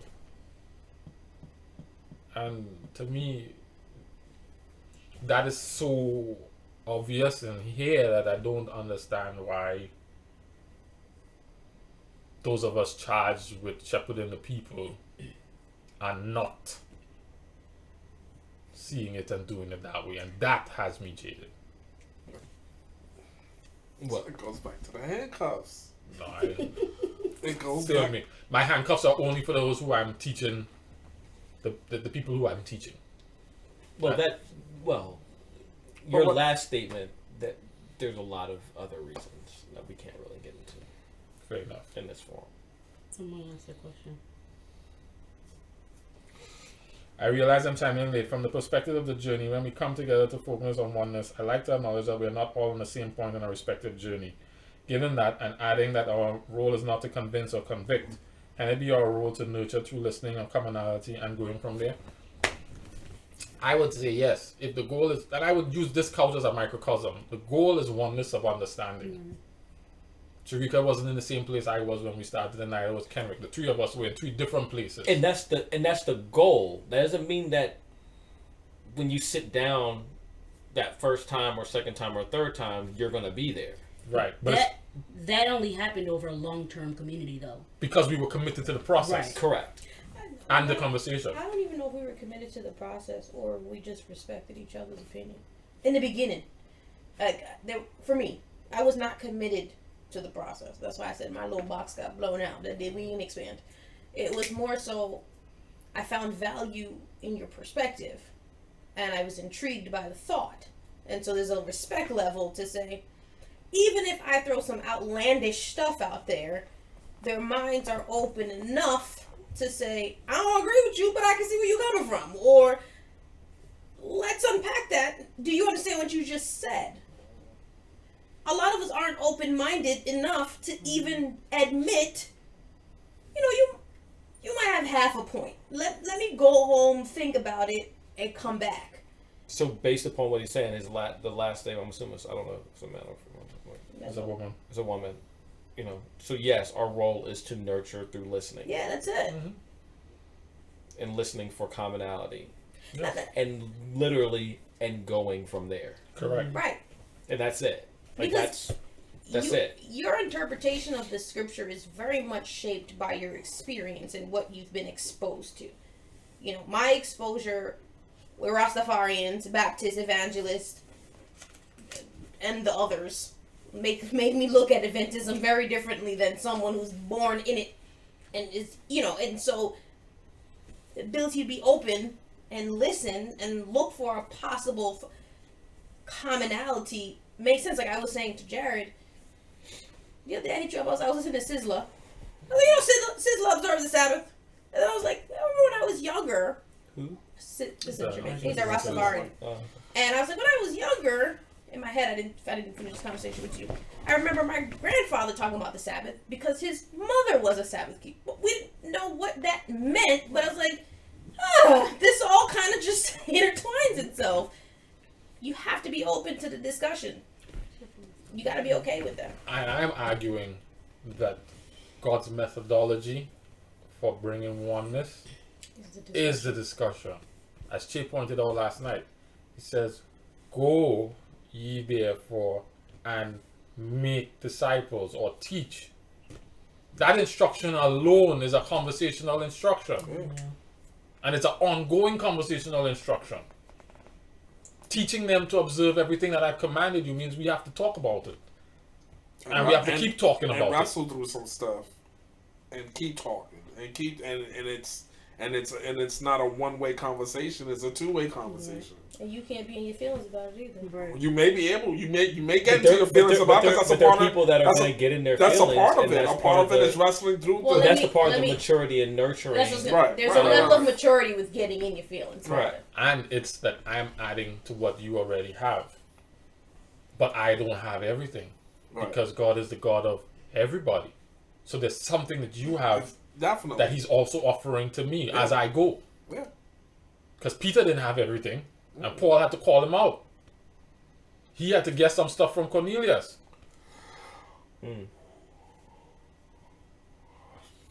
Cornelius gave Peter some valuable discipleship. Without even knowing that that's what he was doing. The conversation. And we have this dominance thing, which ironically, is one of the identifying characteristics of Babylon. Yo, that's so scary. This dominance of an imposing of will onto people and imposing a perspective. No And different. that imposition, that I am right, you are wrong, you will accept my way, And I don't want to listen to anything you got to say. is a Babylonian characteristic. Absolutely. And yeah, So earlier when we were talking about, like at the beginning we were talking about what we've learned in the 5 years, and you were saying that you felt jaded. I feel as if I'm going against the grain. Like the whole pack is going this way and I'm trying to go back that way. And there's this wrestle in me because I feel like I'm probably walling right now. But I don't think I'm walling. But I'm just keep going back this way because this feels right. In my mind though, there's a wrestling happening because I'm like I say stuff to my best friend all the time, like the Adventist in me. And I'm like, yo, that has to go away. Like that can't be a mindset. That can't be. And I'm nothing against the Adventist church. It's just there are certain things in me that I feel like God is calling me out of. Like when we were talking the other day, and I was saying I felt like my personal call was, Avanique, I need you to love this person the exact way that you love yourself and the way that you want to be loved. And the person is not like I have people that I'm cool with, and then there's everybody else. And so I feel like God is calling me to be like, I need you to stop with this everybody else stuff. I can't go, yeah, God, but the Adventist in me, like you're going against the grain, but I don't, like, I'm wrestling because the Adventist in me feels wrong, but then the person who God is calling me to be feels like, yeah, this has been a long time coming, sis. You should have started this a long time ago. And so it sucks because you grew up this way. It's ingrained in you. You know, we've been swimming with the pack this whole time, and now God's like, I need you. Think like if you think of the concept of a school of fish, I need you to swim in the other direction.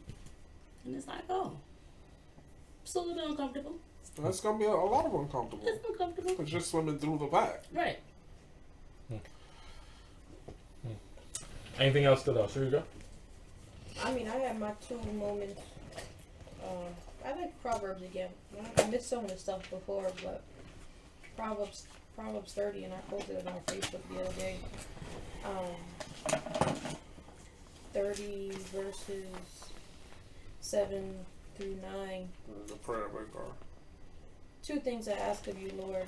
Do not refuse me before I die. Keep falsehood and lies from me. Give me neither poverty nor riches, but give me only my daily bread. Otherwise, I'll have too much and disown you and say, who is the Lord? Or I may become poor and steal, so I dishonor the name of my God.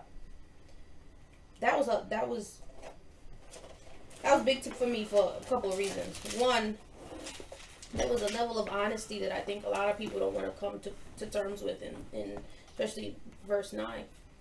Don't make me poor, or I'm gonna steal and I'm gonna dishonor you. Like, don't do this. I know who I am. I don't look good this way, and we're gonna go down south. Let's just make sure we make this very clear. Absolutely. Right? And I also feel like when he said, give me only my daily bread, for me it was like everybody's bread is different. Some people are okay with a milli being their daily bread, and some people need $10 and that's their daily bread.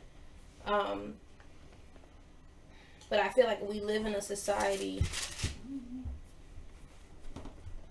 where we don't understand the trials in success, and we judge other people based on what their daily bread may be. And this just resonated with me, where it was more so, listen, what mine is mine. Don't bring me on either side. Give me mine. Don't give me Jared's. Don't give me Chase. Don't give me Kendrick's. Give me mine. Understand the type of person I am. To facilitate my faithfulness. Right. And I think a lot of us are afraid to ask God that. Like, yo, you know where I'm at, bro. That ain't gonna work for me. It ain't gonna work. And so, and there's a level of, some people may even say there's a level of God-like behavior in that ask. Yeah, I'm uncomfortable with that. With what? with what she just said. With Not part of it? uncomfortable. Which part Not of it? uncomfortable. Like with the fact that she said it. I'm like in my life. I don't like.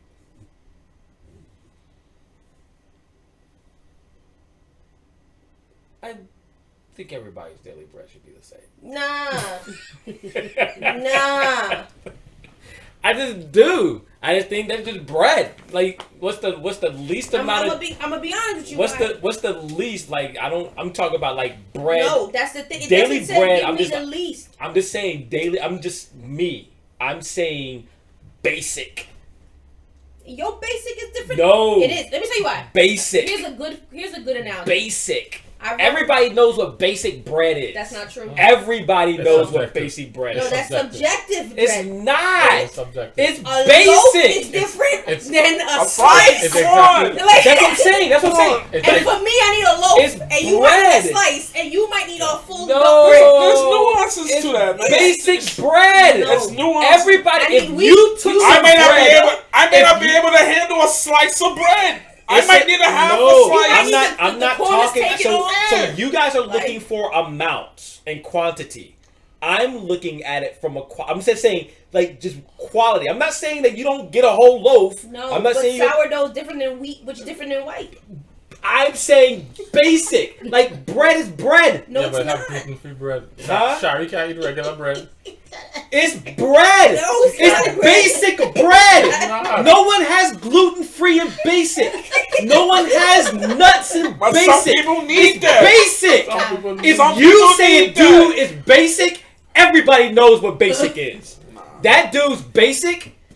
No. No. See, It's but like when it's not people even- say it's like It's It's nothing to do with basic. It goes back to when people when we were It's in, when we were in basic. FPU with the kids. When we were in FPU with the kids, and they said, "Oh, Sharika and Kendrick got money," and we was like, "What's money?" That doesn't mean anything. It's the same thing as No, Yes, it's it not. is. It's the Because same no matter thing. how much money I have, I know what basic is. no, it's different. It's No. basic. This is subjective. It's basic. It's subjective. Basic isn't subjective. It is because Oh you, my as if you're from a certain gosh. culture, a certain My upbringing, basic and your basic. ain't your basic. I already know just by knowing you, It's Kendrick, not true. that my basic and your basic Two are different two things. different No, basics. it's not. No, it's not. That's the thing. Okay, let's say It's they not. are. Let's say they are. They're not No, both it's acceptable. not. They're not both acceptable for you though. Even if the basic definition is the same, it's not both acceptable. But that's the thing. Like the basic has to be basic. No. Like no matter what it is, basic is basic. Dear Heavenly Father, do not give me and Kendrick the same basic. Give him his basic and let me get my No, everybody should have basic. No, Same basic. no, I'm See, not. honestly, Because that's where it comes down. Because the same basic is freaking bread being or meat I don't given like to you the from husband to come. I'm like, cheese not on the. Cheese on the couch. Where's cheese? because Typing in here. She wrote this as Leah. Yes, she did. She did. I just forgot. Just, but I don't even see basic in this. no, He I was said I was my just saying- daily bread. I was know saying- what he said. Mine. I get it. But the biggest thing I see in this, I love this prayer. The biggest thing I see in this is a relationship. Like you have to have a real solid relationship with God and a real understanding of who you are as an individual. To say something like this. To say something like this to God. And I respect Agreed. it. Absolutely. self-awareness. Got it. Because it's at the point, it's God, if you, I mean, this, it sounds really ultimatum-ish, but it's real. If you want us to maintain this and you don't want me to dishonor you, now you know where I'm at right now. Tomorrow might be different, but for today, we have to stay within these confinements. That's Please it. and thanks. Yeah, No, that's but it. I don't know if There's, that's- I there's don't- that. I don't But know then there's Paul who says, there's a thorn in my flesh, and I asked 3 times to take it away, and he's like, yeah, so about that.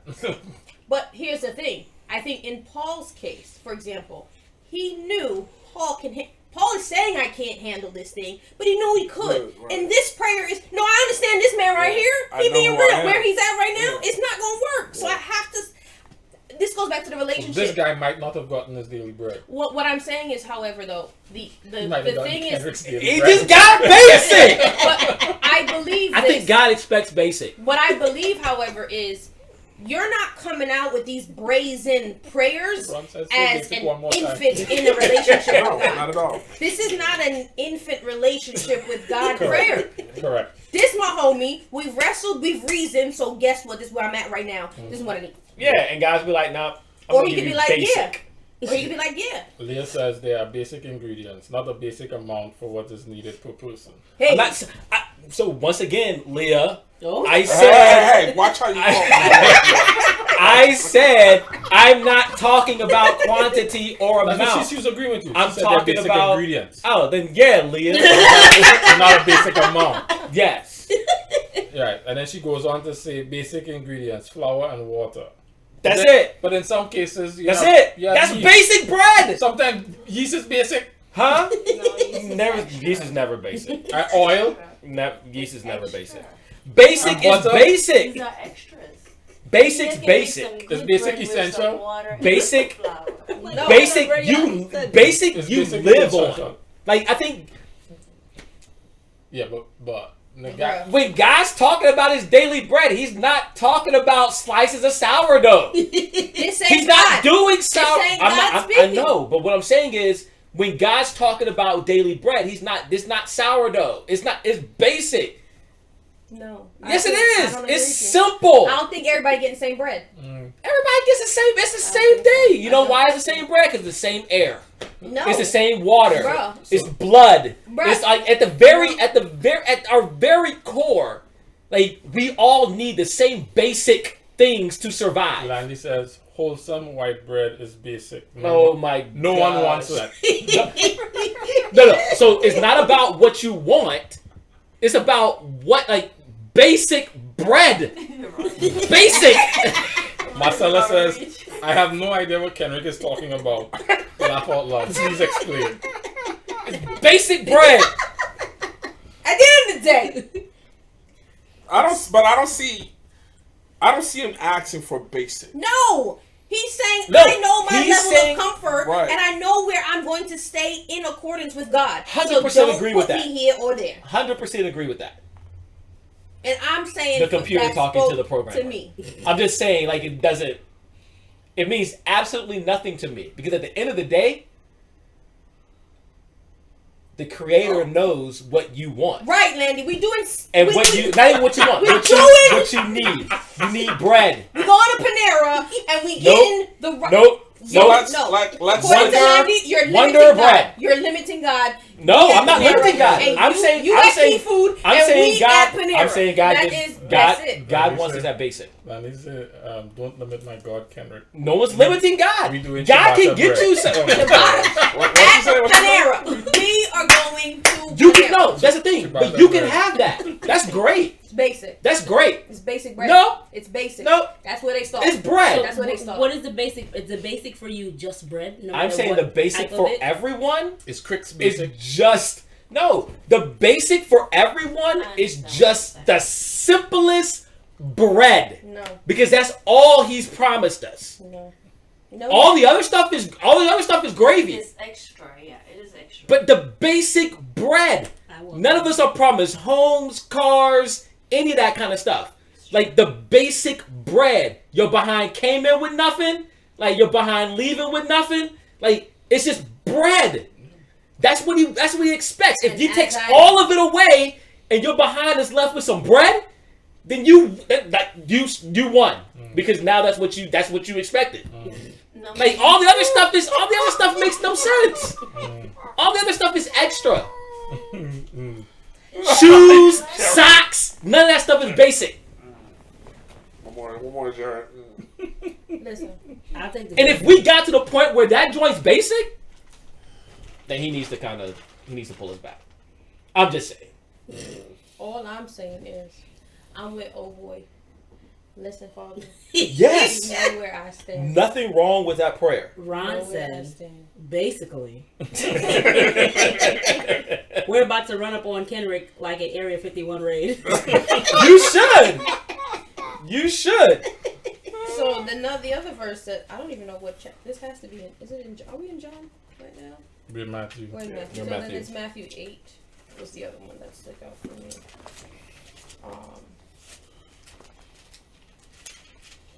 telling Kendrick, Matthew 8:21. Not Kendrick, excuse me, Jared. Mm-hmm. Another of the disciples. This is the story where the cost of following Jesus. I guess we'll start from 18. Now, when Jesus saw the crowd around him, he gave orders to go over to the other side. And the scribe came up to him and said, "Teacher, I will follow you wherever you go." And Jesus said, "Foxes have holes, and birds of the air have nests, but the Son of Man has nowhere to lay his head." Another of the disciples said to him, "Lord, let me first go and bury my father." And Jesus said unto him, "Follow me, and leave the dead to bury their own dead." Basic. The fact that he said, like, it never stuck out to me before. Leave the dead to bury their dead. Like, it's like he's saying, them is lost. Now, if you want to waste your time with those people, go right ahead of things that's just wasting your time. But the dead will handle their own thing. And the man is alive. So, like, for me, it was just like,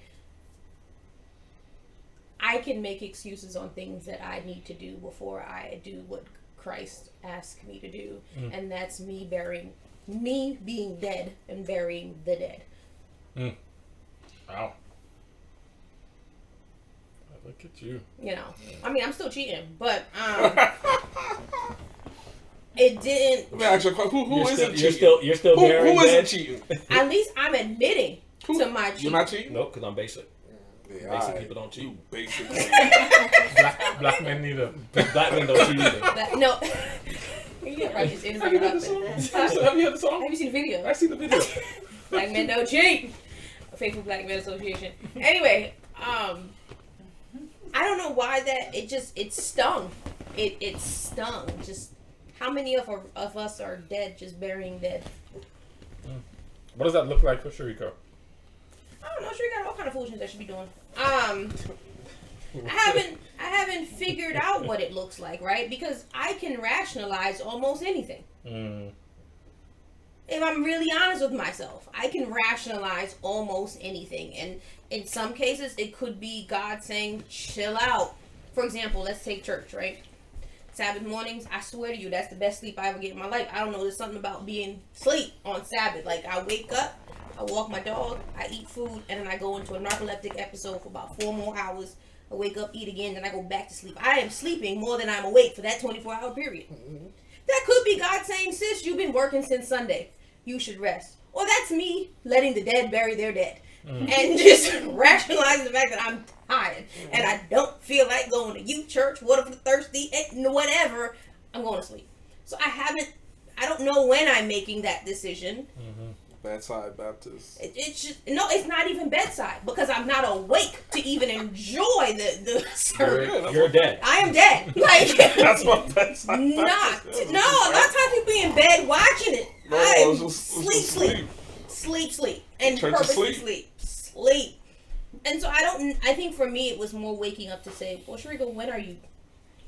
Maybe I should write it down. Every time that I feel like I should be doing something and I rationalize otherwise and try to evaluate whether or not that was burying the dead or because I definitely think we overwork on Sabbath, so that ain't it.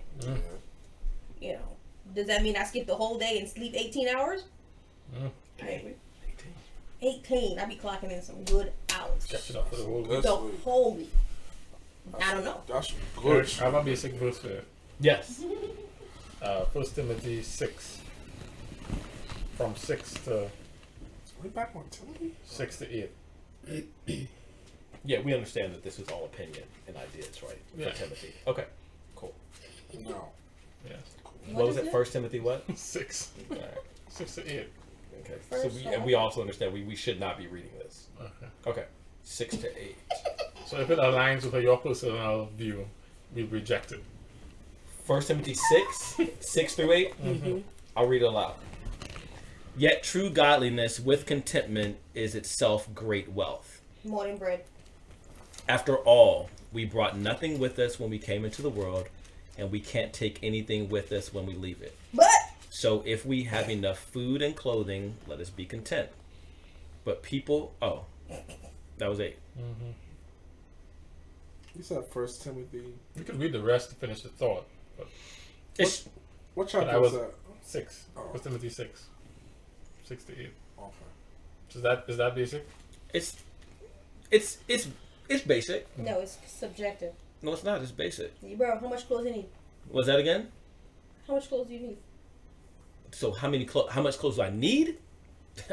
I mean, Just a for string. society, I can just this. Depends which society. Depends on which one. Huh? Depends on which Depends on society. But it depends on what. So I'll say the max one thing. How much clothes did God give Adam? How much clothes did Adam need? He only needed one thing. He ain't need nothing. He was He naked. nothing. Huh? He was naked. and No. dirty. I'm saying at the end of the day, he only needed one He didn't thing. need anything. No, he started with not needing. Nobody something. told him he needed clothes. The man made it for him. No, he said he The man- needed clothes. God did make it for He him. made it for Right. him. But he made it for him because he saw that the man thought that he needed to cover himself Right. up. Adam said, "I gotta cover myself up," and God says, "Here's the clothes." I don't know if God that. did I it. just remember Let me him cover making you. it. That's actually kind of how it happened. Yeah. He was already hiding himself with a fig leaf. Yeah. He was like, I'm gonna help you out.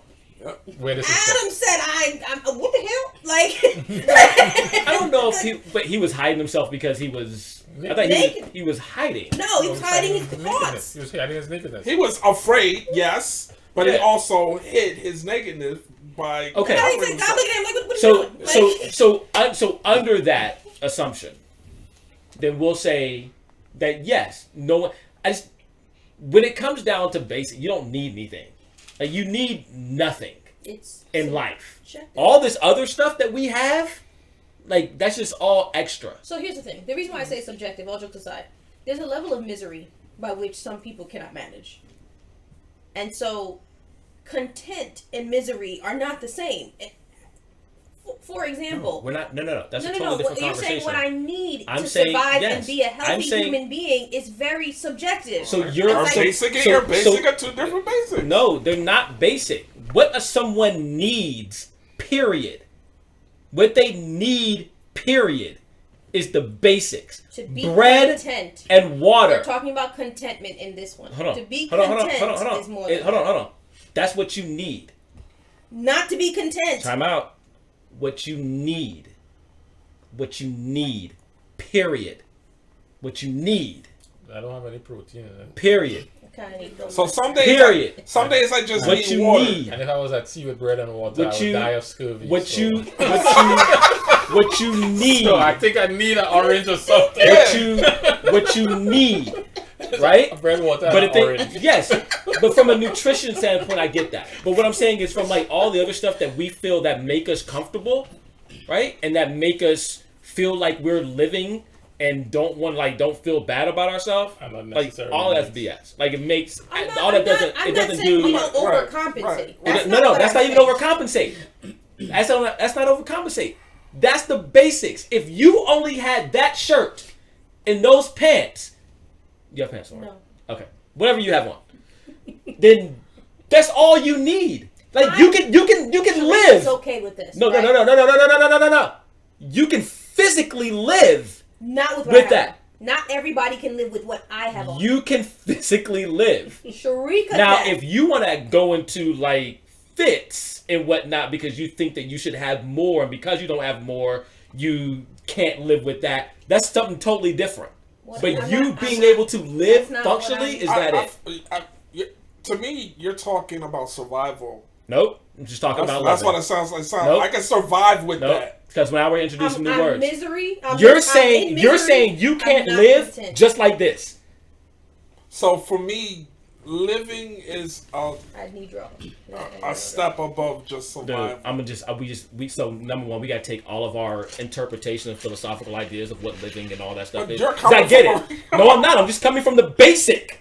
Like it's freaking basic. Even if the You word- don't need anything else. Like you What need is freaking air and freaking What water. is a But that's your, That's that's it. your philosophy. That's not even philosophy. That's freaking facts. philosophy. Those are facts. Those are your facts. No, they're not even my facts. Those are your facts. Dude, I- take I- away your air and take away your water, you're not living. I take I away can- that I can- shirt, I I take away that agree shirt, with that. you'll be fine. No, I We won't. won't, but you'll be fine. No, I won't. I'm just saying, like, it's not, like, we're making this much bigger philosophically. I get what you're saying. It's not that, no, it's not even that deep. Like, it's not that deep. Like, we're walking in puddles. It's literally, you can literally live. Because there are people who do. Because they do it. You can Their- literally their live skin is without of these and conditions. and your skin could be conditioned too, because they wouldn't Oh want my to condition gosh. skin. So I mean, like, It's societal. as someone who's watched, crazy stuff on TV. I watch Naked and Afraid all the time. No, not even that. I was thinking about something all along the that. time. So I'm saying, I'm a fan of The Walking Dead Right. because it shows how people value life when normal societal norms are removed, Right. and now you have to, now you're just in a different space. The things that you would normally do, you don't normally do, and the things that you expect to be normal, and so it reveals to who you are inside and what you actually need. Mm-hmm. My boy Rick been wearing the same police officer shirt from season 1 through to season 8. The Yo, same it's shirt. deceiving because the lady have different draws. There's no way as a woman Stay the with me. same Stay draws with me. is coming Stay with me. I'm not talking specifically about what clothes they're wearing or not. I'm saying that when your dynamics change, your perspective on what you need also changes. Do you need Even those glasses? though you're living in the same society, I'm literally the same society. So Better for all of us. I'm actually agreeing with Kenrick. I'm just saying, like, I comment to my daughters all the time, like, Edison wants to save the ocean. And I'm like, chick, that's how good your life is. Like, you actually have to go and search for something like, you can't worry about hunger. You can't worry about all those things, right? So her basic is much different, right? But at the end of the day, like, you don't need any of this stuff to survive. Like, Right. I'm not speaking on survival. or live. I'm not speaking on living. That's The verse it. That's it. says Chick talking so much. contentment. It's I Leah. know. The verse says Chalea. contentment. Chalea. Isn't that what they call you? I understand, but what? Chalea. But what is the goal of God's content? Like, No. his goal is like, if he takes everything away from us, he still expects us to be content. So when at the end of the day, if I have nothing but the clothes on my back, right? Joe. That's it. He's still, As long as I'm he's alive. still, alive. He expects me to be content. I Period. don't So if agree. I don't agree. if this equation, I mean, that's just basic. I don't agree. So the equation is, that's the bottom line. Like, that's Life is basic. it. we can agree, disagree. That's all it is. We That's can- just fundamental. we can agree. Now, if you want to take it up another notch, it's like, Lord, I can't live without that. That's between you and him, and then y'all work that out. But at the very crux of who we are, like, if he takes it all away, that's all we have. And he expects us to live like that. I got you on that. I'm with you on that. I can agree with that because of the story of Job. The story of Job kind of allows that to. Job lost everything. Yeah, the only thing he had was his life And his what else? wife. And his, and his wife. wife. And him friend them. And him also living up. And all those other things that he had. Well, we don't know. He was living in a tent. Was living in tent from day one. Yeah, but I'm just saying, What I'm saying is, one's level of content, and God knew what he could do to Job.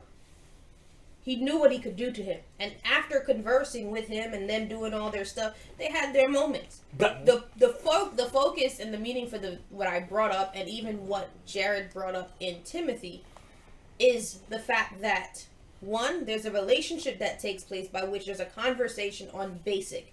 And what can I handle as a human? And whatever happens out of that, that's between you and God. In the case of Paul, it's God saying, no, you're going to have to hold on to this. You'll be all right. And in this case, it could be, hey, I'm going to give you the median. Right. 100% agree with that.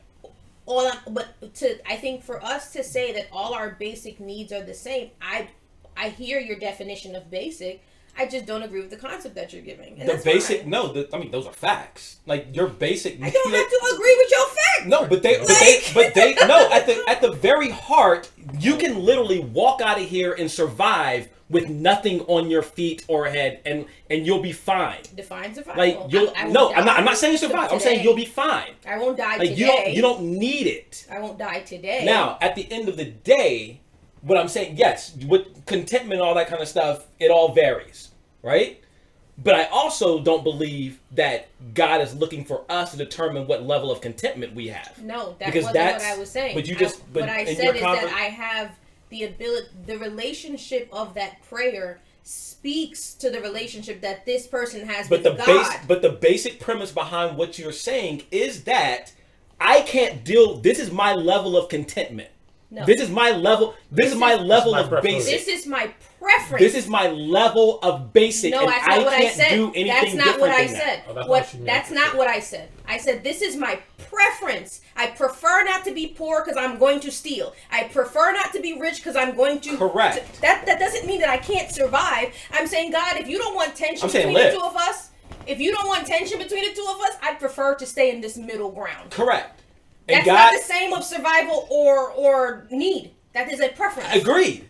But You said what I said was basic need, and that's not what I'm saying at all. you're telling me that basic is subjective, and I'm saying it's basic can't be subjective because basic is basic. It's the base of it. Like you can't go any lower than what it is, and everybody has the same base.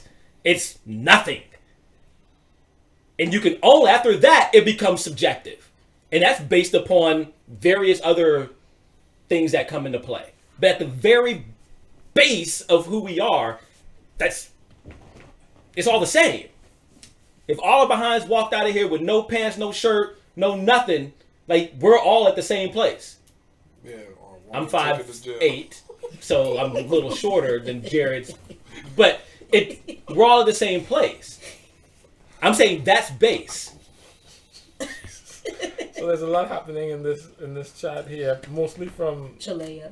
Che, who's sitting on the couch. Chalea.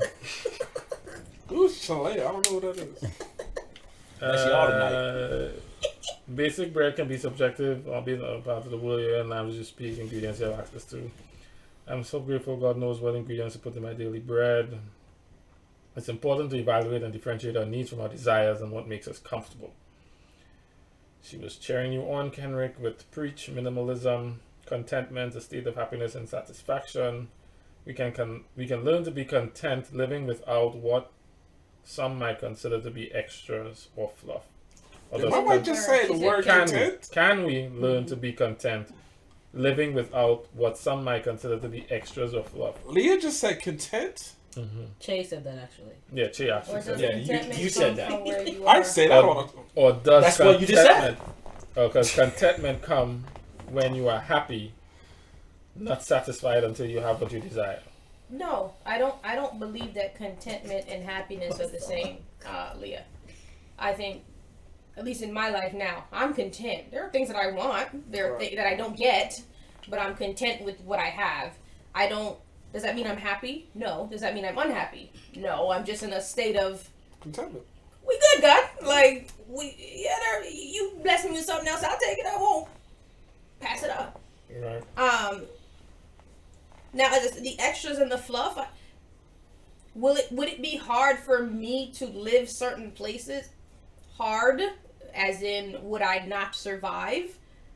No. Would I be happy about it? No. Would I eventually mentally kill myself? More than likely. Maybe. More than likely, because I don't necessarily believe that basic survival is simply a physical thing. It's mental, it's spiritual, it's emotional, it's psychological. So if I'm dying inside emotionally, psychologically, or whatever, and I'm naked as a damn boy, yeah, I'm alive, but I'm dead. And at this point, I start to resent the Father, and that's where I'm at with it. Call it what you want. It's more than just a physical state of being for me. Yeah. And I'm just saying they're targets. Mm-hmm. It's just a target. Mm-hmm. Marcella adds, sounds like we're back in the box again, limiting God. And then she gives us some emojis. How's that? Marcella, how's that? We'll wait for that because there's a small delay between when we ask a question when she Is hears it 6 seconds? Is it 6 seconds? I don't know. There's a small delay. She'll respond shortly. She still has to type it out and then hit send. In the meantime, while she's doing that, because it's after 10 o'clock, I'm not going to transition to another conversation. I'm just going to ask you for your basic takeaways.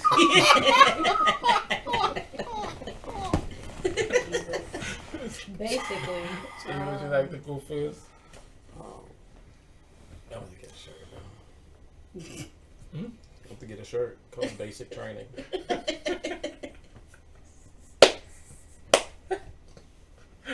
That would be loaded with so much meaning. People would just think it means, army thing, but we talking about learning to survive, learning to be content. And we just put a text, contentment, godliness with contentment is great game, basic training. That's So basically, I always say it, and this is why I say it, like water for the thirsty is like everything, because I get to sit here and listen to us dialogue, discuss, borderline argue over basic stuff. basically. Basically. And be stuck there for about a half an hour Or longer. or longer, but it's all to get clarity on this. And that's why I love this space, man. This space is so unique and awesome. I don't necessarily agree, but I do appreciate the way all of our minds works. And Proverbs 30 verses 7 through 9, it's really where I want to be. I want to be at that place with God where, and for me, it's not so much that this is what I need. It's more from a standpoint of I don't want to mess up my relationship with you. Mm-hmm. You know what I'm saying? And so, help me not to. These are the parameters that I'm at right now. They may shift and change, but right now this is where I am, and I want to be loyal and faithful to you because people are looking at me and they're watching our relationship, and I don't want to bear false witness with you. I don't want to say I'm in a relationship with you and then have to turn around and go steal from the same person that I just said. You know what I'm saying? Or I don't want to get too much because the person that I'm talking to about you, they're gonna just see me go off and I'm gonna exalt myself even over you in my life because I'm feeling good about what I have. So, God, I want to be faithful to you, and right now where I'm at, this is where I'm at. I appreciate that and I love that. You know, about him, his personal, that personal thing he has with God, where he can be honest about where he is. Look at himself in the mirror and be like, I'm ratchet. This is how ratchet I am, and so I need you to keep me confined to these. Right here. Yeah. I love that. And if we gonna move, we can talk about it. But for right now, This is where I am. this is where I'm at. Yeah. So, Kendrick, before I take you, Oh my God. Ron has added his takeaway to the list, and I'm going to invite those of you who are online still to please also add your takeaways. Because we benefit when we, articulate the things that were significant to us. We all benefit, and then when you articulate it, you solidify it in your mind a little bit more. Ron says, my takeaway: the words "basic" and "yoga pants" should be banned from language for the foreseeable future. Marcella added, in response to our question to her, simply regarding this conversation about basic and how it's defined by us. It doesn't matter what we think as individuals, we're only as a community led by Christ, guided by the Spirit. Lean not unto my own understanding. That's what she meant by box, putting God back in the box. We are defining basic, as opposed to allowing God to lead. Take away.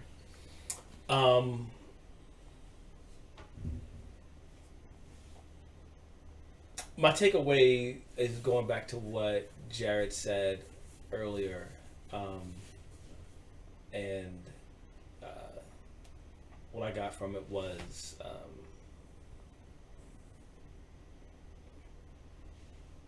blurring the lines a little bit of how we segment each other, right?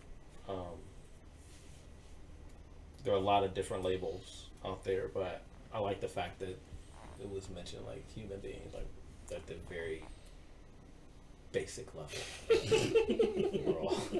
we're all humans. Basically. So, and we should engage each other on that level. this is one of the questions I was asking myself. I was like, I guess the Bible talks about it, not specifically Christians, but like, how does God view us as, like, in all these different segments? I was going to mention that earlier. And so, I guess it's probably impossible to know. No, not. There's a verse. It's in Mark. And I'm gonna show you it right quick. You're good. Take your time.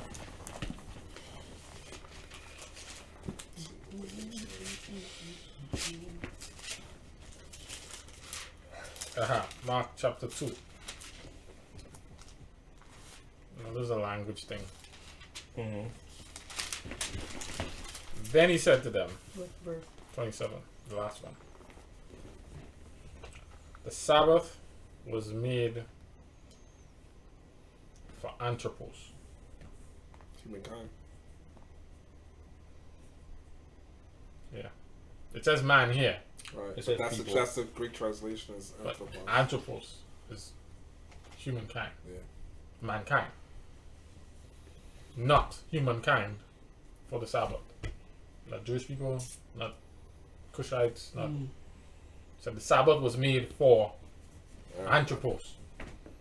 So if we're taking that as it, then Oh, and then it goes on to say the son of Anthropos. man is Lord of the Sabbath.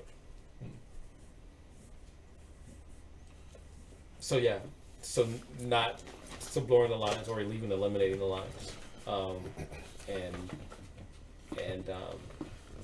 engaging everyone, like everybody, on that level. Goes back to the handcuffs. So Give me some handcuffs. So I stop don't know if it. that's what you really want to do, Darren. I have two takeaways. Just don't think you know Not. Sorry.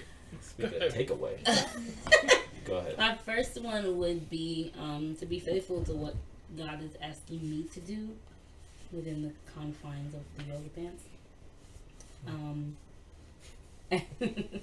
And then the second one would be to be content in the daily bread that has been dished to me. I at one point in my life I was in a better position than I am now, and sometimes I feel like I spend a lot of my time frustrated during the day because I'm like, when I didn't need it, I had more, and now that I need it, it's kind of like, what's happening here? But God has reminded me that I didn't send you a text. God has reminded me that even in my discomfort, I am still comfortable. And so being content in this season. I'm gonna figure out Basically, when how I'm many did you have? I'm gonna figure out when I'm cheating. We'll start there. You'll figure out when you cheated. When? Yeah. Well, she's gonna figure out when she's cheating. Okay, I got it. Yeah. I got it. Vanessa, Yeah. I didn't get a text today, Yes. and I actually checked this time. Actually, my takeaway was on the basic, because I agree with Kendrick. We are at the point where it is bread, but there's a little honey in the bread, and that's a blessing. That's more good. And because we actually had a conversation, I'm like, are we gonna just eat bread and cheese? Because he wanted to buy a whole bunch of cheese. I'm like, but we need beans and this and that. But point is, As long as there's cheese, there's life. I don't yum cheese. Yeah, I don't even see. it's the honey and the cheese and all of the stuff in the bread are extras. They are I do, and blessings. it's good. Y'all Cheese let me yet know when better. you're ready. Sorry. I feel you. Put cheese on it. Come on. Those are extras. They're blessings. And that's God knowing that you know, I have a French palate and I need fancy stuff to eat. But at the end of the day, if it was just flour and water, I should still be thankful that he's giving me that, because some people don't have that. So You can do so many different things with flour and water. And I Dumpling. prefer to do dumplings with that. That's just me. No, Do it ain't some gotta be butter. dumplings. But, you know. So yeah, that was my to be grateful Salt bae. of what I have. What you got? Laughing at y'all.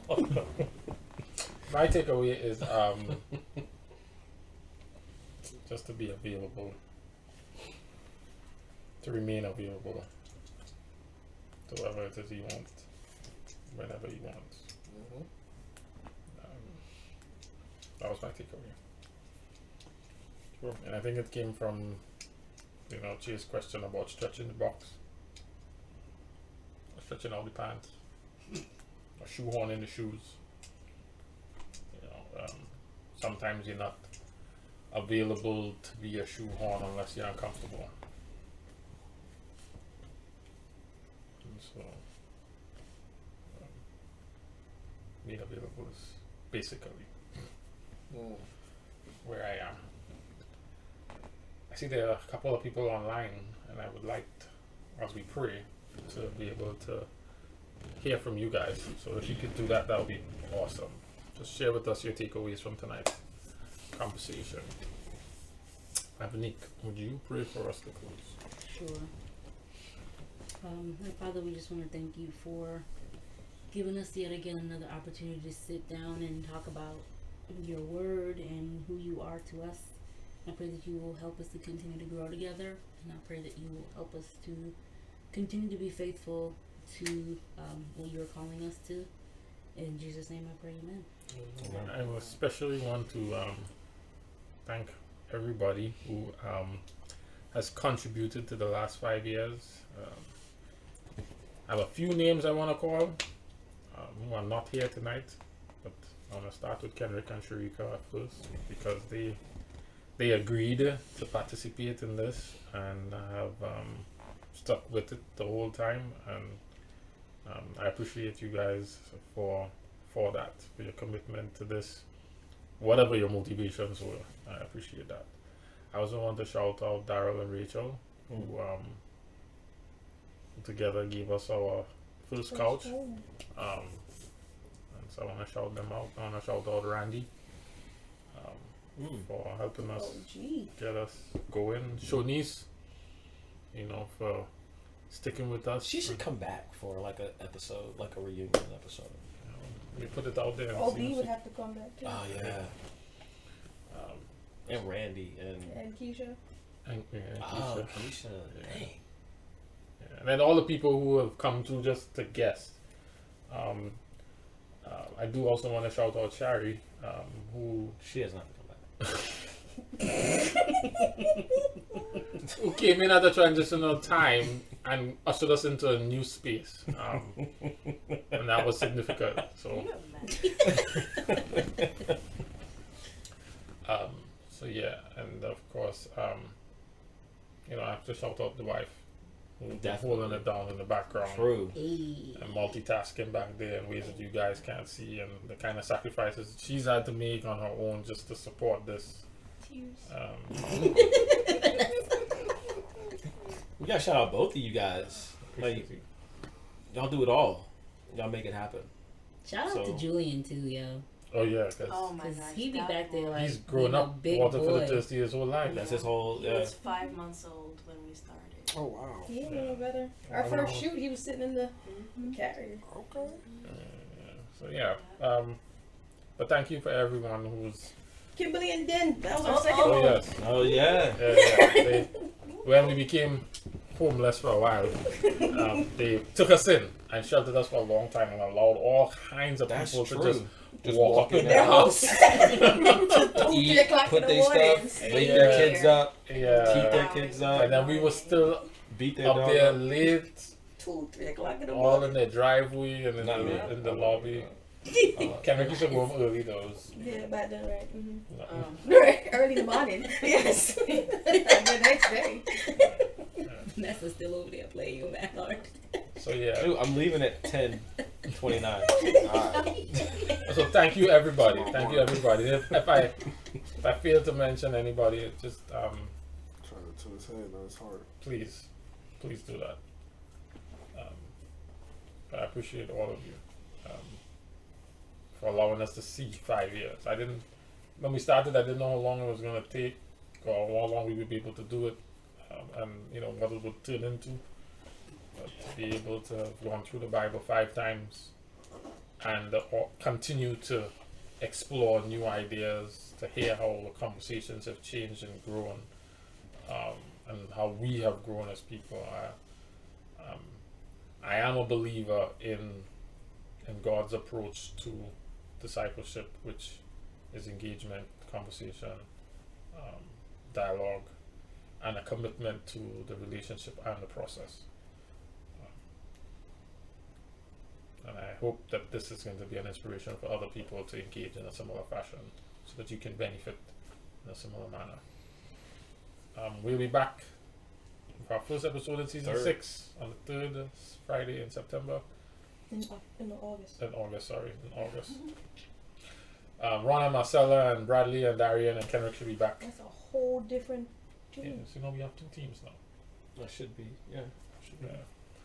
So look forward to that, and hopefully we can get back to our online engagement that we took a break from in season 5.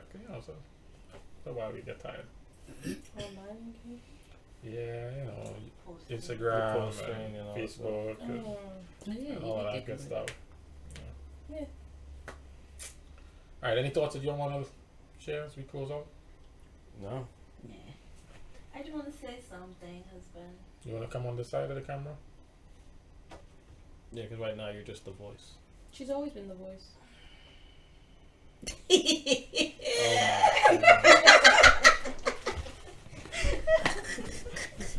You can come right down here. Yes, Vanessa. Oh man. Okay, I'm in my house clothes, people. You're in your house, on the couch. Yes. No, I just wanted to shout out Jared because this was a difficult process. As much as he loves doing this, what comes behind the scene is a lot of work. It takes a lot of a mental commitment to all the tasks, and I'm very proud of him for staying the course, even when there's days when he just don't wanna, and he continues. So What's the worst part? In the days when you don't want to, Yes. everybody just come. I know. I know. So, And the days when you're gung ho, like it's just me and Benji. yeah. Yeah, we didn't mention Benji. Yeah. Just Yeah. it. So I'm proud of you. Oh, and Z. What up, Z? Z, And Ryan. Ryan, the no homie, who said he what is Okay, he? so we're Spoiled? No, let it roll. He said spoiled pork. Was that what he said? We're becoming diverse now. We got white people, we got light skinned people, we got dark skinned people. On that note, I'm gonna we go. got everybody now. That was my fault. I should have cut it off. We got everybody. Everybody in here now. All right, good people. We just need somebody Asian. Yeah, we do. We out till next time. Drink up. Till next year. Drink. You're like water when I'm thirsty. Drink. Like water when I'm thirsty. Drink. You're like water when I'm thirsty. Drink. This is.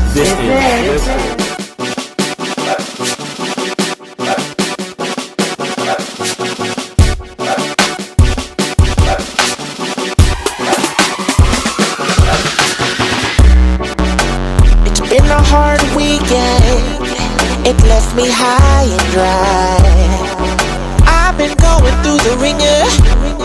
I need you in my life.